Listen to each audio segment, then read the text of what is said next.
अब हम पहुंचे हैं चैप्टर नंबर 12 में, जिसमें हम और ऑफिस टूल्स के बारे में बात करेंगे। इससे पहले वाले चैप्टर्स में हमने माइक्रोसॉफ्ट के टूल्स की बात की, जैसे कि माइक्रोसॉफ्ट वर्ड, पावर पॉइंट के बारे में सीखा, एक्सेल के बारे में सीखा। अब मैं आपको बता दूं कि माइक्रोसॉफ्ट की ही तरह जो गूगल प्लेटफॉर्म है, उनकी भी कुछ टूल्स हैं जो हम अपने ऑफिस में या स्कूल या कॉलेज के काम में यूज़ कर सकते हैं। तो इस चैप्टर में हम उन सारे टूल्स की बात करेंगे और यूज़ करके देखेंगे कि कैसे उनमें लॉग इन करके कैसे उन टूल्स को यूज़ कर सकते हैं। तो सबसे पहले समझिए कि गूगल में ये सारे टूल्स हैं, उसे कहते हैं गूगल वर्कस्पेस। गूगल वर्कस्पेस एक ऐसा प्लेटफॉर्म है जिस पे आप देखेंगे कि कई तरह की एप्लीकेशंस अवेलेबल हैं जो एक कंपनी या ऑर्गेनाइजेशन में एम्प्लॉयज़ के बीच में कम्युनिकेशन और कोलैबोरेशन करने के लिए इस्तेमाल किए जाते हैं।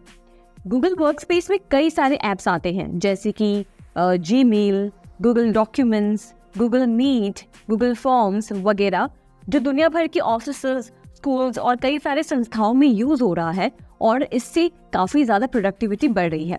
इंटरेस्टिंग बात यह है कि इन ऐप्स पर बनाए गए किसी भी टाइप के डॉक्यूमेंट आप लोगों के साथ शेयर कर सकते हैं, और जैसे डॉक्यूमेंट या प्रेजेंटेशन, कुछ भी जिस पर एक ही साथ कई सारे लोग एडिटिंग कर सकते हैं।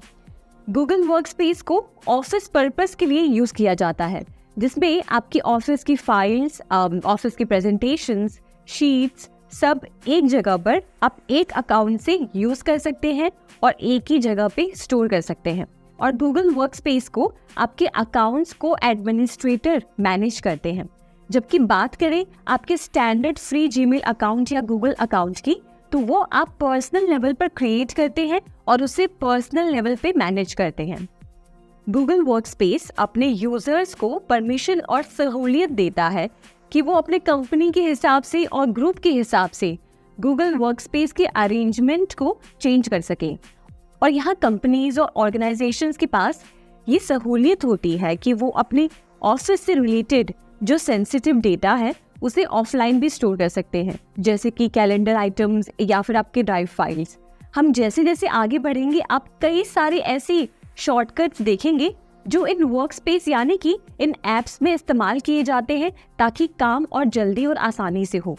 जैसे इनमें से एक है कि अगर आप ब्राउज़र में जाकर URL बॉक्स में cal.new टाइप करके सर्च करेंगे तो आप डायरेक्टली एक नया गूगल इवेंट क्रिएट कर सकते हैं।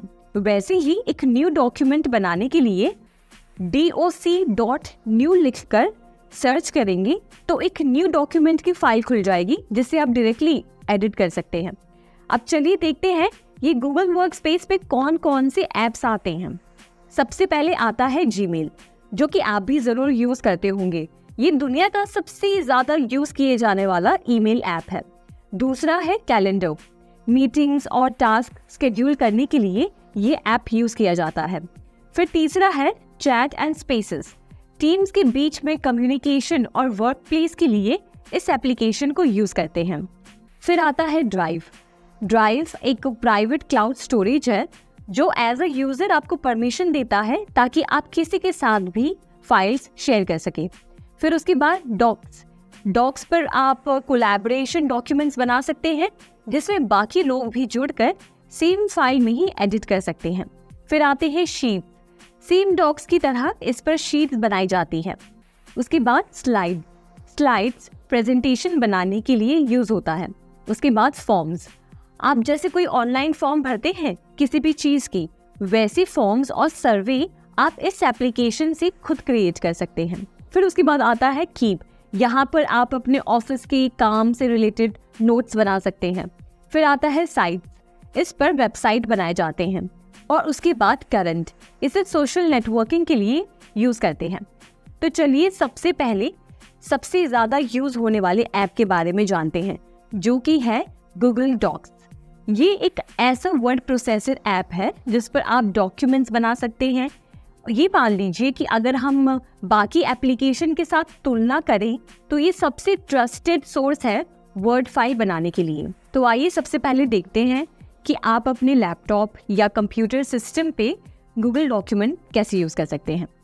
तो यहाँ पर मैंने मेरा गूगल अकाउंट जो है वो खोल लिया है और यहाँ पर आप अपने प्रोफाइल आइकन जो है उसके लेफ्ट साइड में देखेंगे तो ऐसे कुछ डॉट्स बने हुए हैं, ये इसे ऐप लॉन्चर कहते हैं। इस पर आप क्लिक करेंगे तो आपको सारे गूगल से रिलेटेड जो भी ऐप्स हैं यहाँ पर आपको दिखेंगे। तो हमें यूज़ करना है डॉक्यूमेंट, तो हम यहाँ पर गूगल डॉक्यूमेंट्स पर क्लिक करेंगे। डबल क्लिक करके हमने गूगल डॉक्यूमेंट हमारे सामने ओपन हो गया है और यहाँ पे आप देखिए एक प्लस का साइन है और यहाँ पे नीचे लिखा भी हुआ है ब्लैंक डॉक्यूमेंट। तो एक नई फाइल बनाने के लिए हम इस पर क्लिक करेंगे। इस पर क्लिक किया और आप देखिए कि ये डॉक्यूमेंट फाइल आपके सामने खुल जाएगी। उसके बाद आप इसमें एडिटिंग कर सकते हैं। तो समझिए कि ये जो सारे टूल्स आप ऊपर देख रहे हैं, अंडू करने का सेटिंग, फिर प्रिंट करने का, ग्रामर चेक करने का, ये सारे जो भी टूल्स हैं आपको एडिटिंग में काम आएंगे। समझिए मैंने लिखा मेरे टॉपिक का हेडिंग और यहाँ पर इस टेक्स्ट को हाईलाइट करने के लिए या कुछ भी एडिट करने के लिए आप ये सारे टूल्स यूज़ कर सकते हैं। जैसे कि यहाँ से आप टेक्स्ट को चेंज कर सकते हैं, टेक्स्ट के स्टाइल को। उसके बाद यहाँ से आप साइज़ को इंक्रीज़ कर सकते हैं।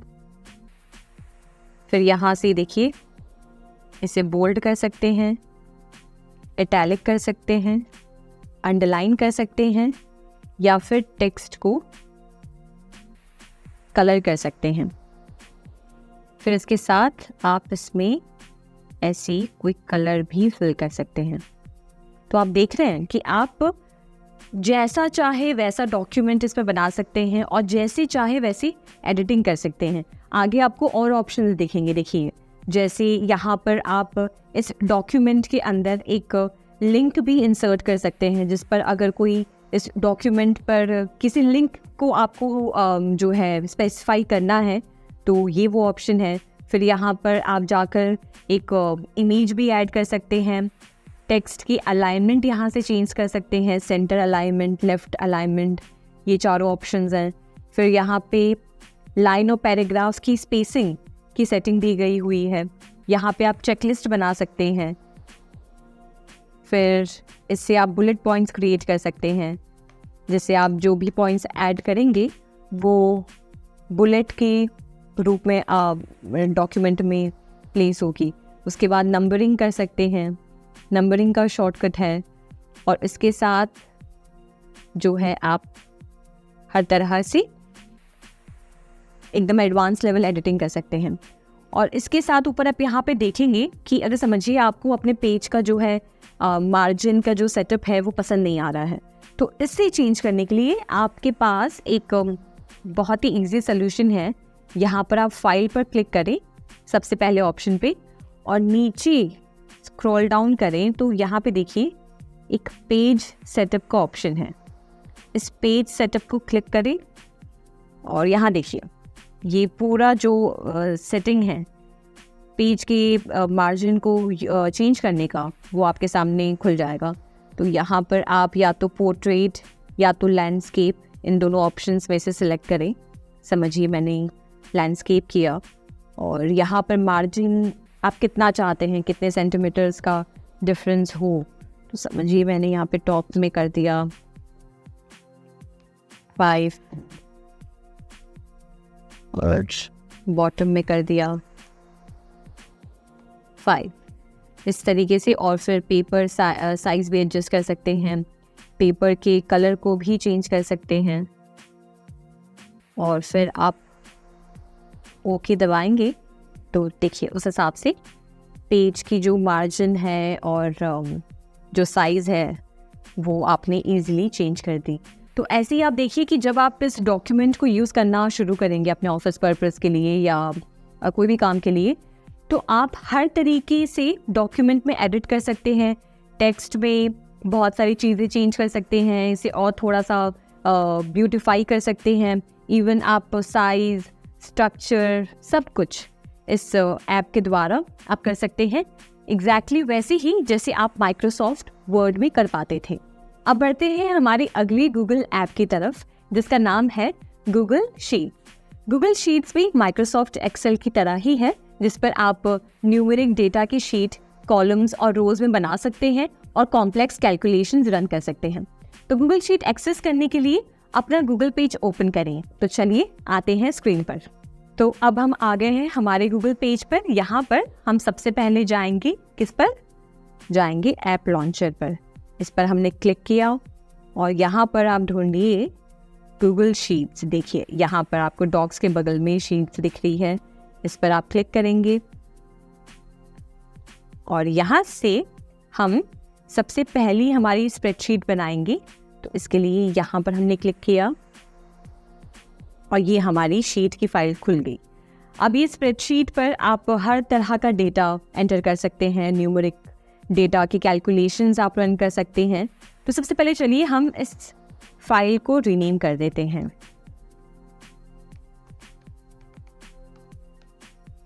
तो अब हमारा गूगल स्प्रेडशीट यहाँ पे खुल गया है। तो देखिए कि हमने हमारे फाइल को यहाँ पर रीनेम कर दिया है चैप्टर 1 से। आप चाहें तो उसे वापस रीनेम कर सकते हैं, कुछ भी।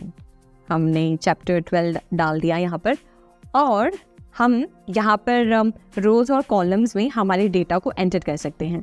समझिए जैसे कि मैं एक क्लास की डेटा बना रही हूँ, तो मैंने यहाँ पर नेम ऑफ स्टूडेंट लिख दिया। फिर उसके बाद समझिए एज, जेंडर, रोल नंबर और मार्क्स ऑब्टेन्ड। तो इस तरीके से आप देखिए शीट्स में चेंजेस कर सकते हैं। तो देखिए मैंने यहाँ पे क्या किया है कि रोज़ में मैं जो भी डेटा एंटर करना चाह रही थी मैंने एंटर कर दिया। उसके बाद समझिए यहाँ पर आप डेटा एंटर कर रहे हैं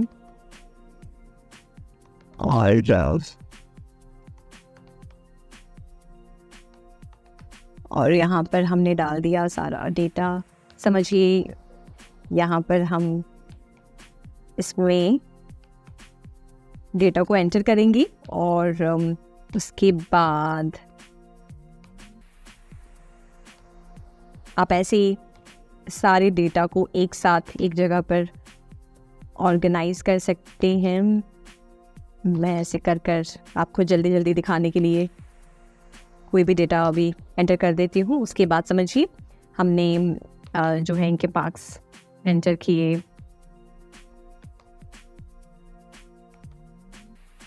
और फिर इस तरीके से आप हर तरह का डेटा यहाँ पर गूगल शीट पे बना सकते हैं, यानी कि हमारे गूगल स्प्रेडशीट पर, और कैलकुलेशंस रन कर सकते हैं।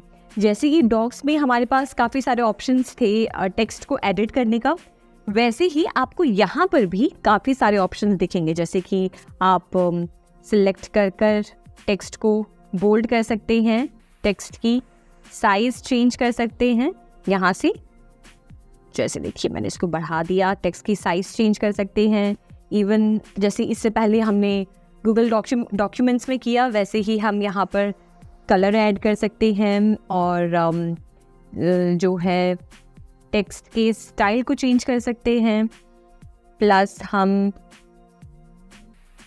यहाँ से पेज की साइज़ को इंक्रीज़ कर सकते हैं या फिर छोटा भी कर सकते हैं।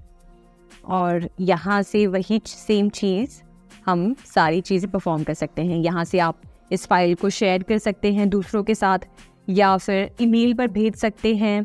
इस स्प्रेडशीट को डाउनलोड कर सकते हैं माइक्रोसॉफ्ट एक्सेल के फॉर्मेट में या फिर ओपन डॉक्यूमेंट में, या फिर इसकी एक PDF बना सकते हैं, रीनेम कर सकते हैं, कोई और किसी और फोल्डर में मूव कर सकते हैं, डिलीट कर सकते हैं। और इसमें जो आपने इससे पहले जो एडिटिंग की थी उन वर्जन्स को भी देख सकते हैं। तो यहाँ से ये सारे ऑप्शंस आपको मिल जाएंगे। और यहाँ से देखिए मैं आपको बताती हूँ कि इस फाइल को कैसे किसी के साथ भी आप शेयर कर सकते हैं।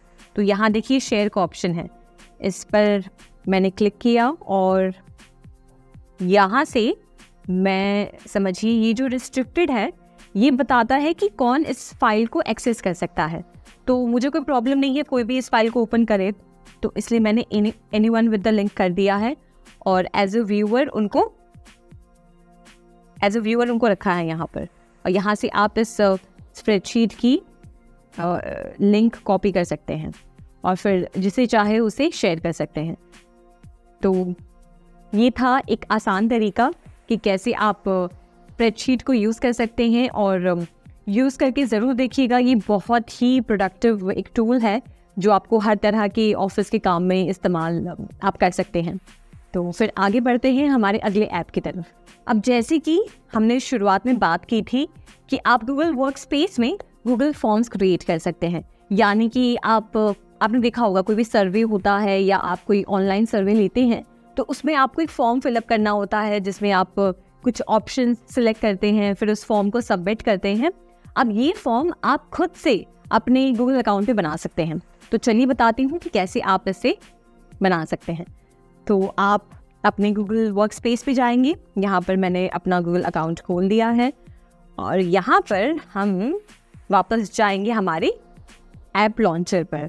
तो इस पे आप क्लिक करें, यहाँ पे नीचे आए ऐसे और देखें कि यहाँ पर फॉर्म्स का ऑप्शन है।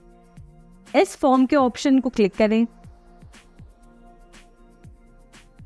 अब हमारे सामने हमारी गूगल फॉर्म्स की जो पेज है वो ओपन हो गई है और यहाँ से हम एक नया फॉर्म क्रिएट करेंगे ब्लैंक फॉर्म पर क्लिक करके। हाँ जी, अब ये फॉर्म ओपन हो गया है। अब यहाँ से आप फॉर्म को रिनेम करें। समझिए ये फॉर्म हम बना रहे हैं कोई हेल्थ सर्वे पे, ठीक है। तो यहाँ से मैंने फॉर्म को रिनेम कर दिया और फिर उसके बाद समझिए आपने कोई डिस्क्रिप्शन डाल दिया कि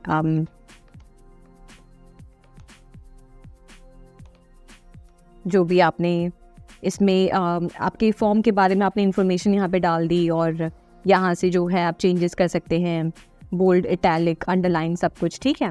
उसके बाद हम यहाँ पर नीचे देखिए एक क्वेश्चन का ऑप्शन है, यानी कि आपके सर्वे में आप कौन सा क्वेश्चन डालना चाहते हैं यहाँ से आप एंटर करेंगे।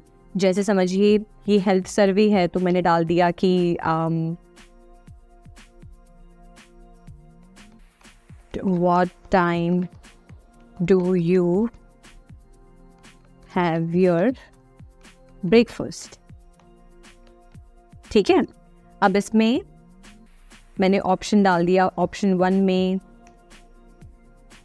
7 AM, ऑप्शन 2 में आपने यहाँ पे डाल दिया 9 AM, यहाँ पे ऑप्शन 3 में आपने डाल दिया 11 AM।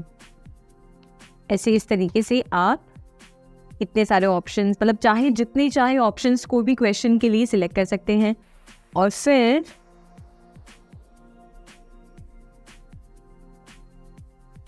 फिर यहाँ से आप इस क्वेश्चन को सेंड कर सकते हैं। अब समझिए आपको ये जो लिंक है, ये फॉर्म के लिंक या ये फॉर्म आपको भेजना है, तो अगर आप ईमेल पे भेजना चाहते हैं तो यहाँ पे आप उस इंसान का ईमेल एड्रेस ऐड करेंगे। जैसे समझिए मैं खुद को ही ईमेल भेजती हूँ। यहाँ से देखिए मेरा ईमेल अकाउंट डिस्प्ले हो रहा है, तो मैं इस पर क्लिक करके ये फॉर्म मुझे अब शेयर हो जाएगी और यहाँ पे फॉर्म को इंक्लूड करने का ऑप्शन हमने कर दिया। तो यहाँ से आप जो है इस पर क्लिक करेंगे, राइट साइड देखिए सेंड का ऑप्शन है, तो सेंड करेंगे, ये फाइल सेंड हो जाएगी, ये फॉर्म शेयर हो जाएगी उनके साथ। प्लस आप यहाँ से इस फॉर्म की लिंक को भी कॉपी कर सकते हैं। देखिए यहाँ पे कॉपी करने का ऑप्शन है, साथ ही ये URL जो ये लिंक है इसको शॉर्ट भी कर सकते हैं। समझिए अगर आपको ये लिंक बड़ी है पर आपको कोई दिक्कत नहीं है तो आप यही लिंक को कॉपी कर सकते हैं या तो आप यहाँ से इसको शॉर्ट भी कर सकते हैं। तो मैंने ये लिंक को कॉपी भी कर लिया, तो अब मैं चाहे व्हाट्सएप पे, फेसबुक पे, इंस्टाग्राम पे, जिसे चाहे उसे ये लिंक शेयर कर सकती हूँ और फिर हमने जो है ये फॉर्म को शेयर कर दिया है। अब आप यहाँ पे कैंसिल पे आए और यहाँ पे आपने जो फॉर्म्स, यहाँ पे आपको जो रिस्पॉन्सेज आएंगे, जैसे जिन लोगों ने इस फॉर्म को ओपन किया होगा और आपके क्वेश्चंस का आंसर दिया होगा, उसके रिस्पॉन्सेज आपको यहाँ पर इस पेज पर दिखेंगे रिस्पॉन्सेज में। और यहाँ से आप सेटिंग्स में चेंज भी कर सकते हैं। जैसे देखिए सेटिंग्स में यहाँ पे है कि make this a quiz, assigned point values, set answers and automatically provide feedback. आप यहाँ से ये सेटिंग ऑन कर सकते हैं। उसके बाद रिस्पॉन्सेज में manage how responses are collected and protected. तो रिस्पॉन्सेज आप कैसे चाहते हैं, तो या तो आप उनका ईमेल एड्रेस कलेक्ट करना चाहते हैं तो यहाँ से वो ऑप्शन है। फिर आप चाहें तो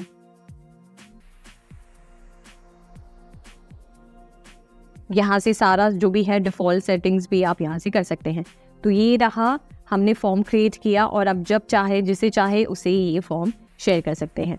अब आप अपने इस फॉर्म के आइकन पर क्लिक करेंगे तो आप देखेंगे कि हमने जो फॉर्म बनाया था वो यहाँ पर दिख रहा है और आप जब चाहे इस फॉर्म में आकर इसे क्लिक कर कर एडिट कर सकते हैं और यहाँ से रिस्पॉन्सेस चेक कर सकते हैं। तो है ना काफ़ी कूल।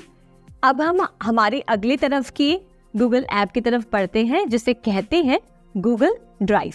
गूगल ड्राइव समझिए एक क्लाउड स्टोरेज है, एक ऑनलाइन प्लेटफॉर्म है जिस पे आप अपने फ़ोन का या आपके लैपटॉप या आपके कंप्यूटर सिस्टम का सारा डेटा इस ड्राइव पे अपलोड कर सकते हैं और इस ड्राइव पे आपका सारा डेटा सेफ और सिक्योर रहता है। और सबसे कमाल की बात यह है कि गूगल ड्राइव पे आपने जो भी फाइल्स अपलोड की हैं उनको आप किसी के साथ भी शेयर कर सकते हैं और वो जब चाहे तब उस फाइल को उस लिंक के थ्रू ओपन करके देख सकते हैं। तो अब बढ़ते हैं गूगल ड्राइव को यूज़ करने की तरफ। तो सबसे पहले मैंने देखिए यहाँ पर मेरा गूगल पेज ओपन है और हम यहाँ पर ऐप लॉन्चर पे जाएंगे। उसके बाद हम जाएंगे गूगल ड्राइव पर। ये हमारा गूगल ड्राइव ओपन हो गया है। आप जब ओपन करेंगे तो पेज कुछ ऐसा दिखेगा। यहाँ पर आपको बहुत सारे फोल्डर्स अगर आपने बनाए हैं तो यहाँ पर आपको फोल्डर्स की लिस्ट दिखेगी। और सबसे पहला सेटिंग हम देखते हैं कि इसमें हम क्या कर सकते हैं। तो यहाँ पर देखिए लेफ्ट साइड आपको एक प्लस का साइन दिख रहा है। इस पर आप क्लिक करें तो आपको कई सारे ऑप्शंस दिख रहे होंगे, new folder, file upload, folder upload, ये सारे ऑप्शंस। तो हम शुरू करते हैं एक नया फोल्डर बनाने से, ठीक है। तो मैंने समझिए फोल्डर पे क्लिक किया और मैं एक फोल्डर बना रही हूँ बर्थडे, ठीक है। इस नाम से हमने एक नया फोल्डर बनाया और क्रिएट पर जाकर ये फोल्डर बन गई है। यहाँ पर देखिए, यहाँ पर ऊपर आपको दिख रही है। अब समझिए कि मुझे इस फाइल में इस पर्टिकुलर फोल्डर में कुछ 2-3 ऐसे इमेजेस या 2-3 ऐसे वीडियोस हैं जो इसमें स्टोर करने हैं। तो उसके लिए क्या कर सकते हैं, यहाँ पर वापस हम न्यू पर जाएंगे और नीचे जो ऑप्शन है फाइल अपलोड, इस पे क्लिक करेंगे और यहाँ देखिए आपके कंप्यूटर सिस्टम पे या फिर अगर आप इसको अपने फ़ोन पर खोल कर देख रहे हैं तो सारे आपके फ़ोन में जो फ़ोटोज़ हैं, वीडियोज़ हैं, ऑडियो फाइल्स हैं, डॉक्यूमेंट्स हैं, सारा आपको आपके सामने दिखेगा। मैं इसे लैपटॉप पे यूज़ कर रही हूँ तो मेरे लैपटॉप पे जो भी डेटा है यहाँ पे दिख रहा है, ठीक है। तो यहाँ पे समझिए मुझे ये वाली फ़ाइल अपलोड करनी है। तो मैंने यहाँ से एक बार इस पर टैप किया, इसे सिलेक्ट किया और फिर ओपन पे क्लिक किया। अब ओपन पे क्लिक कर रही हूँ तो फिर देखिए यहाँ पे ये फाइल यहाँ पर अपलोड हो गई है। अपलोड हो गई है मतलब यहाँ पे स्टोर हो गई है। अब समझिए मुझे इसको बर्थडे वाले फोल्डर में मूव करना है। तो इसके लिए मैं क्या कर सकती हूँ, यहाँ पर हम 3 डॉट पर गए और यहाँ पे नीचे ऑप्शंस में आइए और देखिए लिखा है ऑर्गेनाइज। ऑर्गेनाइज में जाकर आप मूव पे क्लिक करें और जैसे कि मुझे इसको बर्थडे में मूव करना है तो यहाँ पे बर्थडे का ऑप्शन दिया है और यहाँ पे मैंने कर दिया मूव। अब इससे क्या होगा कि जो मैंने मेरे डेटा में से जो फाइल अपलोड की थी वो मेरे बर्थडे वाले फोल्डर में स्टोर हो गई होगी। देखिए यहाँ पे इस फोल्डर में ये वीडियो यहाँ पर आ गई है। अब फॉर एग्जांपल समझिए मुझे एक पूरी फोल्डर भी अपलोड करनी है, ना कि बस एक फाइल या बस एक वीडियो या इमेज, पर मुझे पूरी फोल्डर अपलोड करनी है।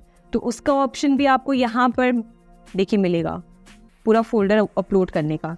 हम इस पर क्लिक करें तो ये पूरा फोल्डर है कैप्चर्स नाम से, यहाँ पर वो अपलोड हो जाएगी। यहाँ देखिए अपलोड हो गई है और यहाँ पर बर्थडे वाली फाइल में हमारा दोनों फाइल्स यहाँ पे अपलोडेड है। अब कुछ और सेटिंग्स चेक करते हैं, चलिए। तो अब हम बैक गए और यहाँ पर देखिए हर एक फोल्डर में आपको कुछ ना कुछ ऑप्शंस मिलेंगे, एक्स्ट्रा ऑप्शंस। जैसे कि बर्थडे वाले में हम अगर क्लिक करें तो इसमें ऑप्शन है कि आप इस फोल्डर को किसके साथ ओपन करना चाहते हैं, या समझिए आपको इस पूरे फोल्डर को अगर डाउनलोड करना है तो यहाँ से आप डाउनलोड कर सकते हैं। ठीक है, समझिए मैंने इसको डाउनलोड किया तो यहाँ से ये डाउनलोड हो रही है। समझिए मुझे यहाँ से इसे रीनेम करना है, यानी कि मुझे इसके नाम को चेंज करना है, तो मैं रीनेम भी कर सकती हूँ। जैसे मैंने बर्थडे से बर्थडे 1.0 कर दिया। ठीक है, तो यहाँ से मैंने फोल्डर की नाम भी चेंज कर दी। अब समझिए मुझे इसे किसी के साथ शेयर करना है, तो शेयर करने के लिए दो ऑप्शंस है। या तो मैं यहाँ पर जाकर उनका जो ईमेल एड्रेस है वो डाल सकती हूँ, जिससे ये फाइल उनके साथ शेयर हो जाएगी, और मैसेज भी लिख सकती हूँ कि हाय प्लीज़, जैसे कि मैसेज लिख सकती हूँ कि हाय प्लीज़ चेक दिस फोल्डर। ठीक है, और मैंने यहाँ से सेंड कर दिया। अब यहाँ देखिए एक ऑप्शन एक और है कि समझिए आप अगर चाहते हैं कि जिसे भी आप ये फोल्डर शेयर कर रहे हैं वो बस उसे देख पाए पर उसमें कुछ भी एडिट ना कर पाए, तो यहाँ से आपको ये ऑप्शन सेलेक्ट करना होगा व्यू करने का, कि जिसमें वो उसे बस देख पाएंगे पर कुछ कर नहीं पाएंगे, कोई ऑल्टरेशन नहीं कर पाएंगे फोल्डर में। या आप चाहते हैं कि वो कुछ कमेंट्स ऐड करें तो आप ये क्लिक कर सकते हैं, या अगर आप उनको परमिशन देना चाहते हैं एडिट करने की तो वो भी आप यहाँ पे क्लिक करके उन्हें एक्सेस दे सकते हैं। और उसके बाद मैंने यहाँ से, अब ये जो नेहा है इनको ये फाइल रिसीव हो जाएगी अपनी ईमेल पर, और जब वो अपना जीमेल खोलकर देखेंगे तो उन्हें ये फाइल उस मेल में दिखेगी। ठीक है, तो वैसे ही दूसरा ऑप्शन क्या मैंने बताया था कि शेयर पे जाके एक तो हम शेयर कर सकते हैं, यानी कि उन्हें ये फाइल ईमेल पर भेज सकते हैं, या दूसरा ऑप्शन है कि आप इसकी लिंक कॉपी कर सकते हैं और इस लिंक को कहीं पे भी जाके पेस्ट कर सकते हैं। समझिए आप उनके साथ इंस्टाग्राम पे कनेक्टेड हैं या व्हाट्सएप पे भेजना चाहते हैं, तो वहाँ जाके आप बस इस लिंक को पेस्ट करिए, वो वहाँ पे उनके साथ शेयर हो जाएगी। अब इसमें और ऑप्शंस देखिए क्या मिलता है आपको फोल्डर में। ऑर्गेनाइज करने का, फोल्डर की इंफॉर्मेशन अगर आपको चाहिए कि डिटेल्स क्या हैं, तो इसमें आपको दिखेगा कि किसके पास इस फोल्डर का एक्सेस है, तो यहाँ पे उनके नाम दिख जाएंगे।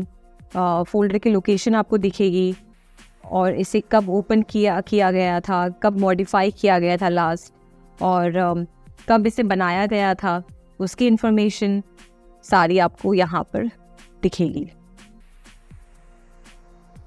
और यहाँ पे एक्टिविटी आपको पता चल जाएगा कि आपके फोल्डर के साथ कौन सी एक्टिविटी की गई है। जैसे समझिए मैंने ये फोल्डर अभी इसे इस फोल्डर से इस फोल्डर में मूव किया था, तो वो एक्टिविटी बता रहा है। ये बता रहा है कि you created an item in my drive 1, यानी कि मैंने अपने गूगल ड्राइव पे 1 नाम से एक फ़ोल्डर बनाया, तो वो एक्टिविटी दिख रही है। तो ये डिटेल इन्फॉर्मेशन है जो आप फाइल्स को लेकर यहाँ पर देख सकते हैं, और बाकी आप इसे यहाँ से डिलीट कर सकते हैं। मूव टू बिन कर देंगे तो ये फोल्डर यहाँ से डिलीट हो गया है।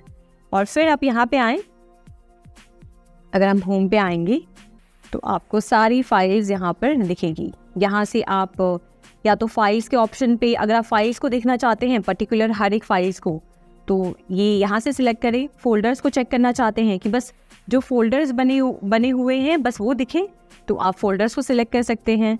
यहाँ से आप किसी की भी मेल आईडी सिलेक्ट करके चेक कर सकते हैं कि कौन एसोसिएटेड है उन फोल्डर के साथ। और फिर यहाँ पर आप माई ड्राइव में सारे आपके फोल्डर्स और फाइल्स एक साथ दिखेंगे। फिर अब इसमें शेयर विथ मी में आपको वो फोल्डर्स दिखेंगे या वो फाइल्स दिखेंगी जो आपने खुद क्रिएट नहीं किए हैं, पर आपको किसी ने शेयर किया है, आपके ऑफिस में किसी ने शेयर किया है या आपके किसी दोस्त ने शेयर किया है, तो वो आपको यहाँ पे दिखेगा। फिर यहाँ पे समझिए आपने कोई फोल्डर को अगर स्टार कर रखा है तो वो यहाँ पे आपको नज़र आएगा। फिर आपने जैसे कोई फ़ोल्डर डिलीट की है, जैसे हमने अभी 2 मिनट पहले 1 नाम का जो फ़ोल्डर था उसे डिलीट किया था, तो वो यहाँ पे आपको दिख रहा है। इसे हम परमानेंटली यहाँ से हटा सकते हैं, डिलीट फॉर एवर करके। तो ये हमेशा हमेशा के लिए इसका नामो निशान हमारे गूगल ड्राइव से मिट जाएगा।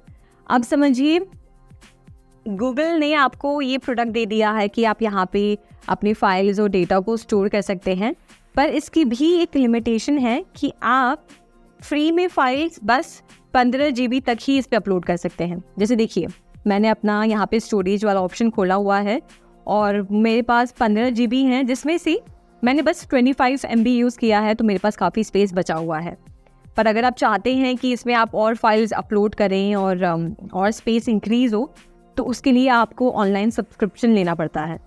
तो देखिए इसमें सारी इन्फॉर्मेशन है कि मेरे गूगल ड्राइव ने कितना स्पेस यूज़ किया है। ये ब्लू वाला पार्ट दिख रहा है गूगल ड्राइव का। फिर ये जो येलो पार्ट है वो बता रहा है कि गूगल फ़ोटोज़ में कितने फाइल्स अपलोड किए गए हैं, मतलब कितना स्पेस यूज़ हुआ है। फिर रेड वाले पार्ट में आपको दिखेगा कि कितना जीमेल यूज़ हुआ है। तो ये था बेसिक स्टोरेज, जो इन्फॉर्मेशन आप यहाँ से ले सकते हैं। और साथ ही साथ आप यहाँ से अननेसेसरी जो स्पेस है उसे भी थोड़ा सा क्लीन कर सकते हैं इस क्लीन अप स्पेस में जाकर। जैसे देखिए मैंने क्लिक किया है और यहाँ पर ड्राइव में अभी मैंने कोई फाइल्स अपलोड नहीं की है इसलिए नहीं दिख रहा है, पर देखिए इसने बता दिया है कि लार्ज आइटम्स आपके कितने सारे हैं इस ड्राइव पर।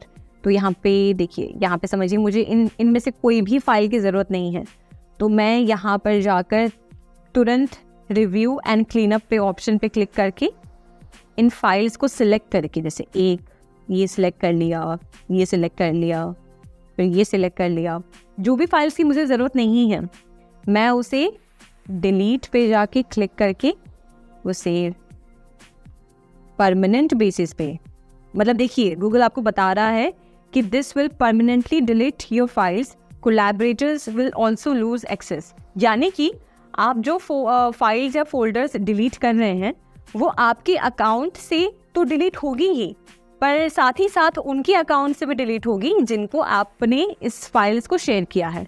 तो ये बात का ध्यान रखिए, क्योंकि ये फाइल्स परमानेंट बेसिस पे डिलीट हो जाते हैं, इसको आप रिकवर नहीं कर सकते हैं। तो मुझे इसकी ज़रूरत नहीं है, तो मैं परमानेंटली डिलीट पे क्लिक करूँगी और देखिए वो अननेसेसरी फाइल्स थे वो डिलीट हो गए। और अब मेरे ड्राइव पर यहाँ पर आप देखेंगे तो ज़्यादा स्पेस भी मुझे मिल गया है। तो इसमें बता रहा है कि you have got 15 GB of storage, यानी कि जो स्पेस 25 MB जो भी यूज़ हुआ था वो क्लियर हो चुका है।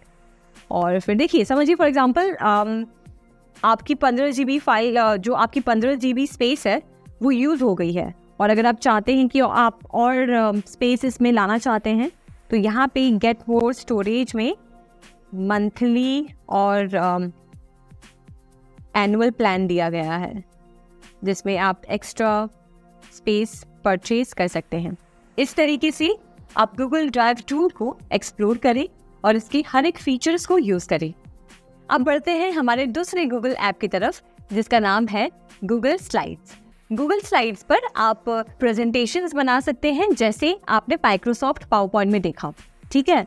अब बस फ़र्क इतना है कि ये प्रेजेंटेशन के लिए आपको कोई स्पेशल सॉफ्टवेयर इंस्टॉल करने की ज़रूरत नहीं पड़ती। आप अपने वेब ब्राउज़र में जाके इसे सर्च कर सकते हैं और ऑनलाइन प्रेजेंटेशंस क्रिएट कर सकते हैं। और सबसे अच्छी बात, आप इसको किसी के साथ भी शेयर कर सकते हैं और वो ऑनलाइन उसमें एडिटिंग कर सकते हैं, और जो भी चेंजेस वो करते रहेंगे वो आपको भी दिखते रहेंगे।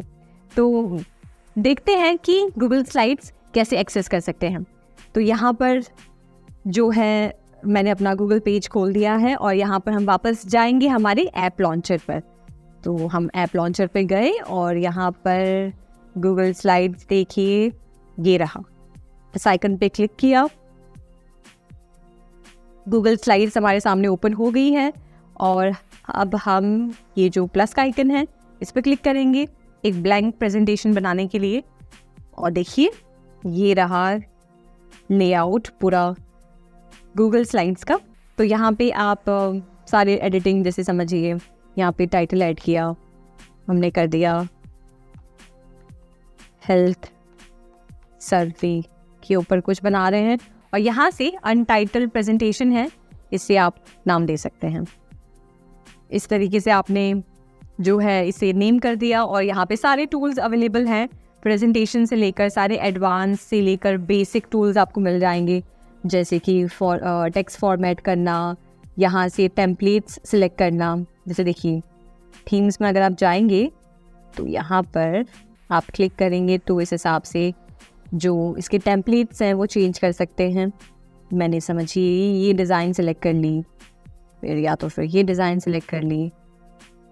इस तरीके से आपके पास ढेर सारे ऑप्शंस हैं जिसमें से आप सिलेक्ट कर सकते हैं। फिर आप चाहें तो इमेज ऐड कर सकते हैं, ठीक है, आप इमेज भी ऐड कर सकते हैं यहाँ से। ये सारे फॉर्मेटिंग टूल्स हैं और आप जैसे जैसे समझिए, मैंने यहाँ पर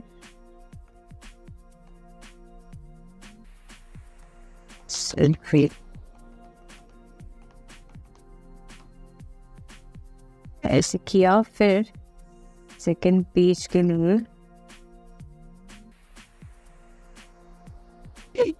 तो अब देखिए, अगर आप समझिए आपने अपना फर्स्ट जो पेज है प्रेजेंटेशन का वो क्रिएट कर लिया है, अब आप चाह रहे हैं कि आप दूसरे पेज पे जाएं, तो उसके लिए यहाँ पे देखिए प्लस आइकन है, इस प्लस आइकन पे क्लिक करके आप जितने चाहे उतने पेजेस ऐड कर सकते हैं। समझिए हमने ये फर्स्ट पेज बनाया, सेकंड पेज में हम स्पेसिफिक समझिए कुछ भी हमने लिख दिया, ठीक है, और यहाँ पे लिख दिया इस हिसाब से। फिर हम सारे इसके इंफॉर्मेशन यहाँ पे फीड कर सकते हैं।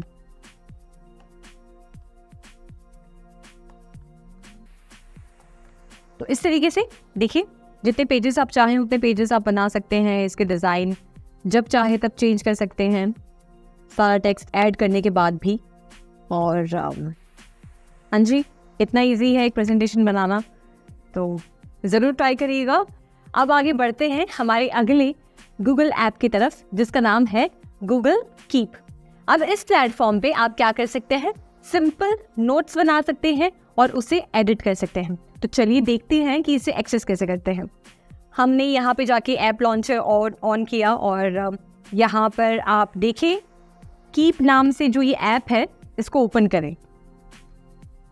ये ओपन हो गया और यहाँ पर सबसे अमेजिंग बात ये है कि आप किसी भी टाइप का नोट बना सकते हैं। समझिए मैंने यहाँ पे लिखा थिंग्स टू बाय, टाइटल बना दिया और नोट में मैंने पहला नोट बना दिया कि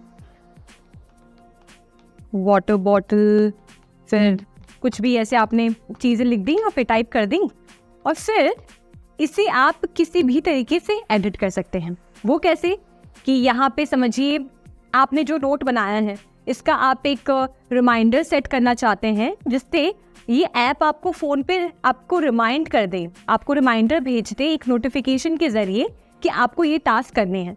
तो यहाँ से आप रिमाइंडर सेट कर सकते हैं, या तो देखिए यहाँ पे ऑप्शन है कि आज 8 बजे ये रिमाइंडर आपको आ जाए, या कल सुबह 8 बजे आपको रिमाइंडर आ जाए, या नेक्स्ट वीक मंडे को 8 बजे रिमाइंडर आ जाए। अगर आप इनमें से कोई ऑप्शन नहीं सिलेक्ट करना चाहते तो आप जाके अपना खुद का जो है डेट और टाइम यहाँ से सिलेक्ट कर सकते हैं और फिर यहाँ से सेव कर सकते हैं। तो वैसे आपका रिमाइंडर सेट हो गया। फिर आप ये जो नोट है आप इसमें किसी को भी एज ए कोलैबोरेटर ऐड कर सकते हैं। यानी कि ये नोट आप किसी के साथ शेयर कर सकते हैं ताकि वो भी इसे एक्सेस कर पाए और इसे यूज़ कर पाए और चेंजेस कर पाए। तो एक सेकेंड ऑप्शन ये आपको मिल जाता है बढ़िया। फिर आप यहाँ पे बैकग्राउंड चेंज कर सकते हैं। देखिए अलग अलग कलर्स के, अलग अलग पैटर्न्स के यहाँ पे बैकग्राउंड्स हैं, तो ये चीज़ आप कर सकते हैं जो इंटरेस्टिंग है। फिर इसमें इमेज ऐड कर सकते हैं, ऐड इमेज, कोई भी इमेज ऐड कर दिया और फिर आपके नोट के साथ वो इमेज प्रोसेस होकर आपके नोट में ऐड हो जाती है। और यहाँ से आप बाकी सेटिंग्स यूज़ कर सकते हैं, जैसे नोट को डिलीट करना हो तो यहाँ से कर लीजिए। फिर नोट की कॉपी बनानी हो या फिर इस नोट को एक गूगल डॉक्यूमेंट में कॉपी करना हो तो वो भी कर सकते हैं। तो ये सारे ऑप्शंस हैं जो आपको गूगल कीप में मिल जाते हैं। और इसी के साथ मैं आपको बताना चाहती हूँ कि अगर कोई नोट आप डिलीट करना चाहते हैं या वापस एडिट करना चाहते हैं तो बहुत ईजिली आप यहाँ पे जो 3 डॉट्स हैं इस पर क्लिक करिए और इसे डिलीट कर दीजिए, तो ये आपके इस स्टोरेज में से डिलीट हो जाएगी। फिर अगर समझिए आपको ये भी डिलीट करना है तो मैंने ये भी डिलीट कर दिया। और इतने आसान तरीके से आप गूगल कीप पे कोई भी नोट एडिट कर सकते हैं। ये एप्लीकेशन ज़रूर यूज़ करिए अगर आपकी आदत है कि आप हर चीज़ों की नोट्स बनाते हैं पेपर पर या कहीं कॉपी पर, तो ये डिजिटली आप इस पे स्विच करिए और देखिए कि ये आपके लाइफ को कितना आसान बनाता है। चलिए अब बढ़ते हैं हमारे अगले गूगल ऐप की तरफ जिसका नाम है गूगल कैलेंडर। इसके बारे में आपने सुना होगा। ये एक ऐसा प्लेटफॉर्म है जहाँ पर आप अपने टास्क और इवेंट्स की रिमाइंडर सेट कर सकते हैं। तो चलिए देखते हैं कि गूगल कैलेंडर को कैसे एक्सेस कर सकते हैं। तो सबसे पहले हम अपने गूगल पेज पे आ जाएंगे और यहाँ पर आप ऐप लॉन्चर पर जाएंगे और यहाँ पर देखिए कैलेंडर का ऑप्शन है। इस कैलेंडर के ऑप्शन को क्लिक करें और जैसे ही आप क्लिक करेंगे तो हमारे सामने गूगल कैलेंडर ओपन हो गया है। अब यहाँ पे देखिए इस प्लेटफॉर्म की खासियत क्या है कि आप आगे आने वाले फ्यूचर में या फिर आज के कोई भी टास्क या रिमाइंडर सेट कर सकते हैं। फॉर एग्जाम्पल समझिए आज से 10 दिन बाद मुझे कोई इम्पोर्टेंट कुछ इवेंट अटेंड करना है। अब जनरली क्या है कि मुझे 10 दिन बाद वो चीज़ याद रहे ना रहे या फिर मुझे कहीं लिखना होगा, इससे अच्छा आप इसमें वो रिमाइंडर, वो इवेंट का रिमाइंडर सेट कर दें जिससे आपको उस दिन आपका खुद गूगल अकाउंट आपको एक रिमाइंडर भेज देगा कि नेहा आपका इवेंट आज है, आपको 12 बजे ये इवेंट अटेंड करना है। तो इसके लिए हम क्या करेंगे, समझिए आप उस डेट को सिलेक्ट करें जहाँ पे आप रिमाइंडर या टास्क ऐड करना चाह रहे हैं। यहाँ पे समझिए मैंने 21 तारीख चुनी है जहाँ पे मैं रिमाइंडर ऐड करना चाहती हूँ। मैंने इसे क्लिक किया और यहाँ पे इवेंट के ऑप्शन में मैंने यहाँ पे डाल दिया इम्पॉर्टेंट फंक्शन। ठीक है, अब ये रिमाइंडर का टेक्स्ट है और संडे का दिन है। यहाँ पे मैंने टाइम ऐड कर दिया, 5:30 बजे। और फिर यहाँ पे एक ऐड गेस्ट नाम से एक ऑप्शन भी है जिसमें आप क्या कर सकते हैं कि किसी भी इंसान को आप इसमें ऐड कर सकते हैं, अपने फ्रेंड्स को, अपने रिलेटिव्स को, या फिर ऑफिस में काम करने वाले आपके कलीग्स, उनकी ईमेल आईडी को मेंशन करके आप एक बार उन्हें ऐड करेंगे इसमें, तो उनके पास भी ये जो रिमाइंडर है उनके कैलेंडर में ऐड हो जाएगा, जिसकी वजह से वो भी एक रिमाइंडर रिसीव कर पाएंगे और फिर यहाँ जाके आप इसे सेव कर दें। देखिए ये पूछ रहा है कि would you like to send invitation emails to Google calendar guest. तो यस, मैं इन्विटेशन ईमेल्स सेंड करना चाह रही हूँ, तो मैं यहाँ पे सेंड क्लिक करूँगी और फिर ये इवेंट जो 21 तारीख की है यहाँ पे सेट हो गई है और मुझे इस दिन रिमाइंडर आ जाएगा। आप समझिए कि मुझे उसी दिन कोई 2-3 ऐसे टास्क हैं जो मुझे करने हैं और मैं ना भूलूं, इसके लिए मैं यहाँ पे वो टास्क भी ऐड कर दूँगी। तो मैंने यहाँ पे डेट पे सिलेक्ट किया, इससे वापस ऐसे टाइप किया और यहाँ पे देखिए टास्क का ऑप्शन है। एक तो हो गया इवेंट का ऑप्शन और दूसरा हो गया टास्क का ऑप्शन। तो टास्क पे सिलेक्ट किया और यहाँ पे मैंने लिख दिया कार वॉश। मैंने कार वॉश का डाल दिया है और यहाँ पे अगर मैं चाहूँ तो टाइम डाल सकती हूँ अपने हिसाब से। मैंने 9 AM डाल दिया और इसे सेव कर दिया। अब इसी तरीके से मैं उसी सेम डेट में बहुत सारे टास्क डाल सकती हूँ, जिससे कि आपको एक फ़ोन पर रिमाइंडर मिल जाता है। जैसे आपको नोटिफिकेशंस आते हैं कोई भी ऐप्स के, व्हाट्सएप के, वैसे ही गूगल कैलेंडर आपके फ़ोन पर ये सब नोटिफिकेशंस भेजेगा कि आपने आज के दिन ये सारे इवेंट्स या टास्क अपने गूगल कैलेंडर पे ऐड कर रखे थे। और इस तरीके से आप इस ऐप का, इस प्लेटफॉर्म का भरपूर फ़ायदा उठाइए, क्योंकि ये बहुत ईजिली आपके टास्क को पूरे मंथ के लिए अलाइन करने में हेल्प करता है।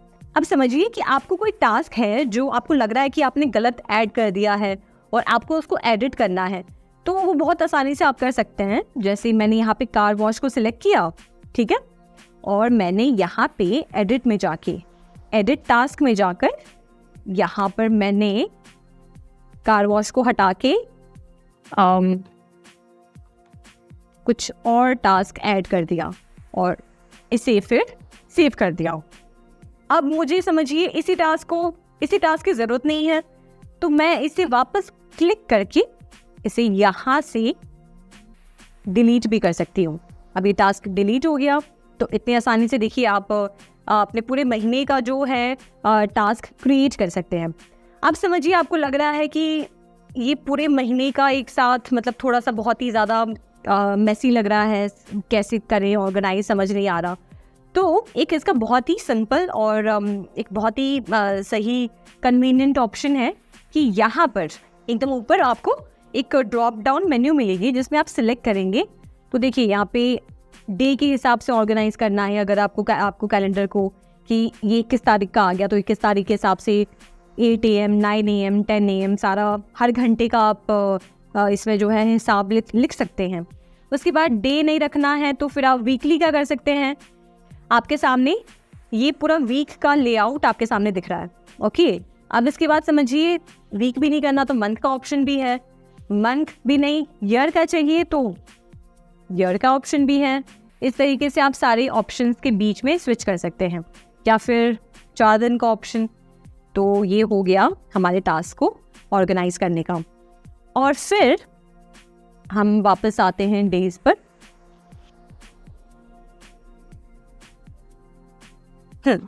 और फिर समझिए कि आप चाह रहे हैं कि कोई भी टास्क को मतलब अगर समझिए कि आपने आज कोई टास्क डाल रखा था, आज यहाँ पर 13 तारीख है और आपने 13 तारीख में कोई टास्क डाल रखा था जो आप मेंशन करना चाहते हैं इसमें कि वो टास्क कंप्लीट हो गया है, तो वो भी आप कर सकते हैं।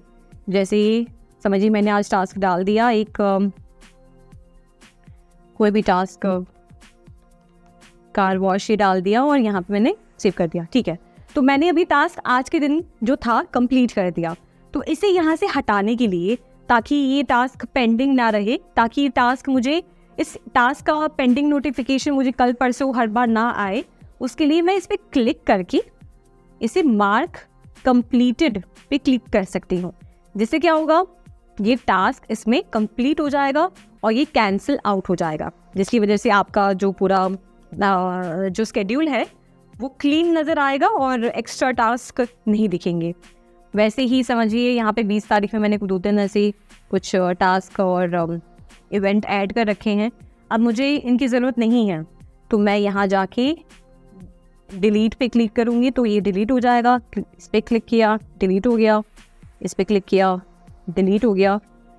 तो इस तरीके से आप अपने सारे टास्क, स्पेशली अपने ऑफिस के जो भी टास्क होते हैं, क्योंकि जनरली हमें याद नहीं रहता है कि अगले हफ्ते कौन सी मीटिंग है या कौन से क्लाइंट के साथ मिलना है या फिर क्या टास्क परफॉर्म करना है जो हमें दिया गया है।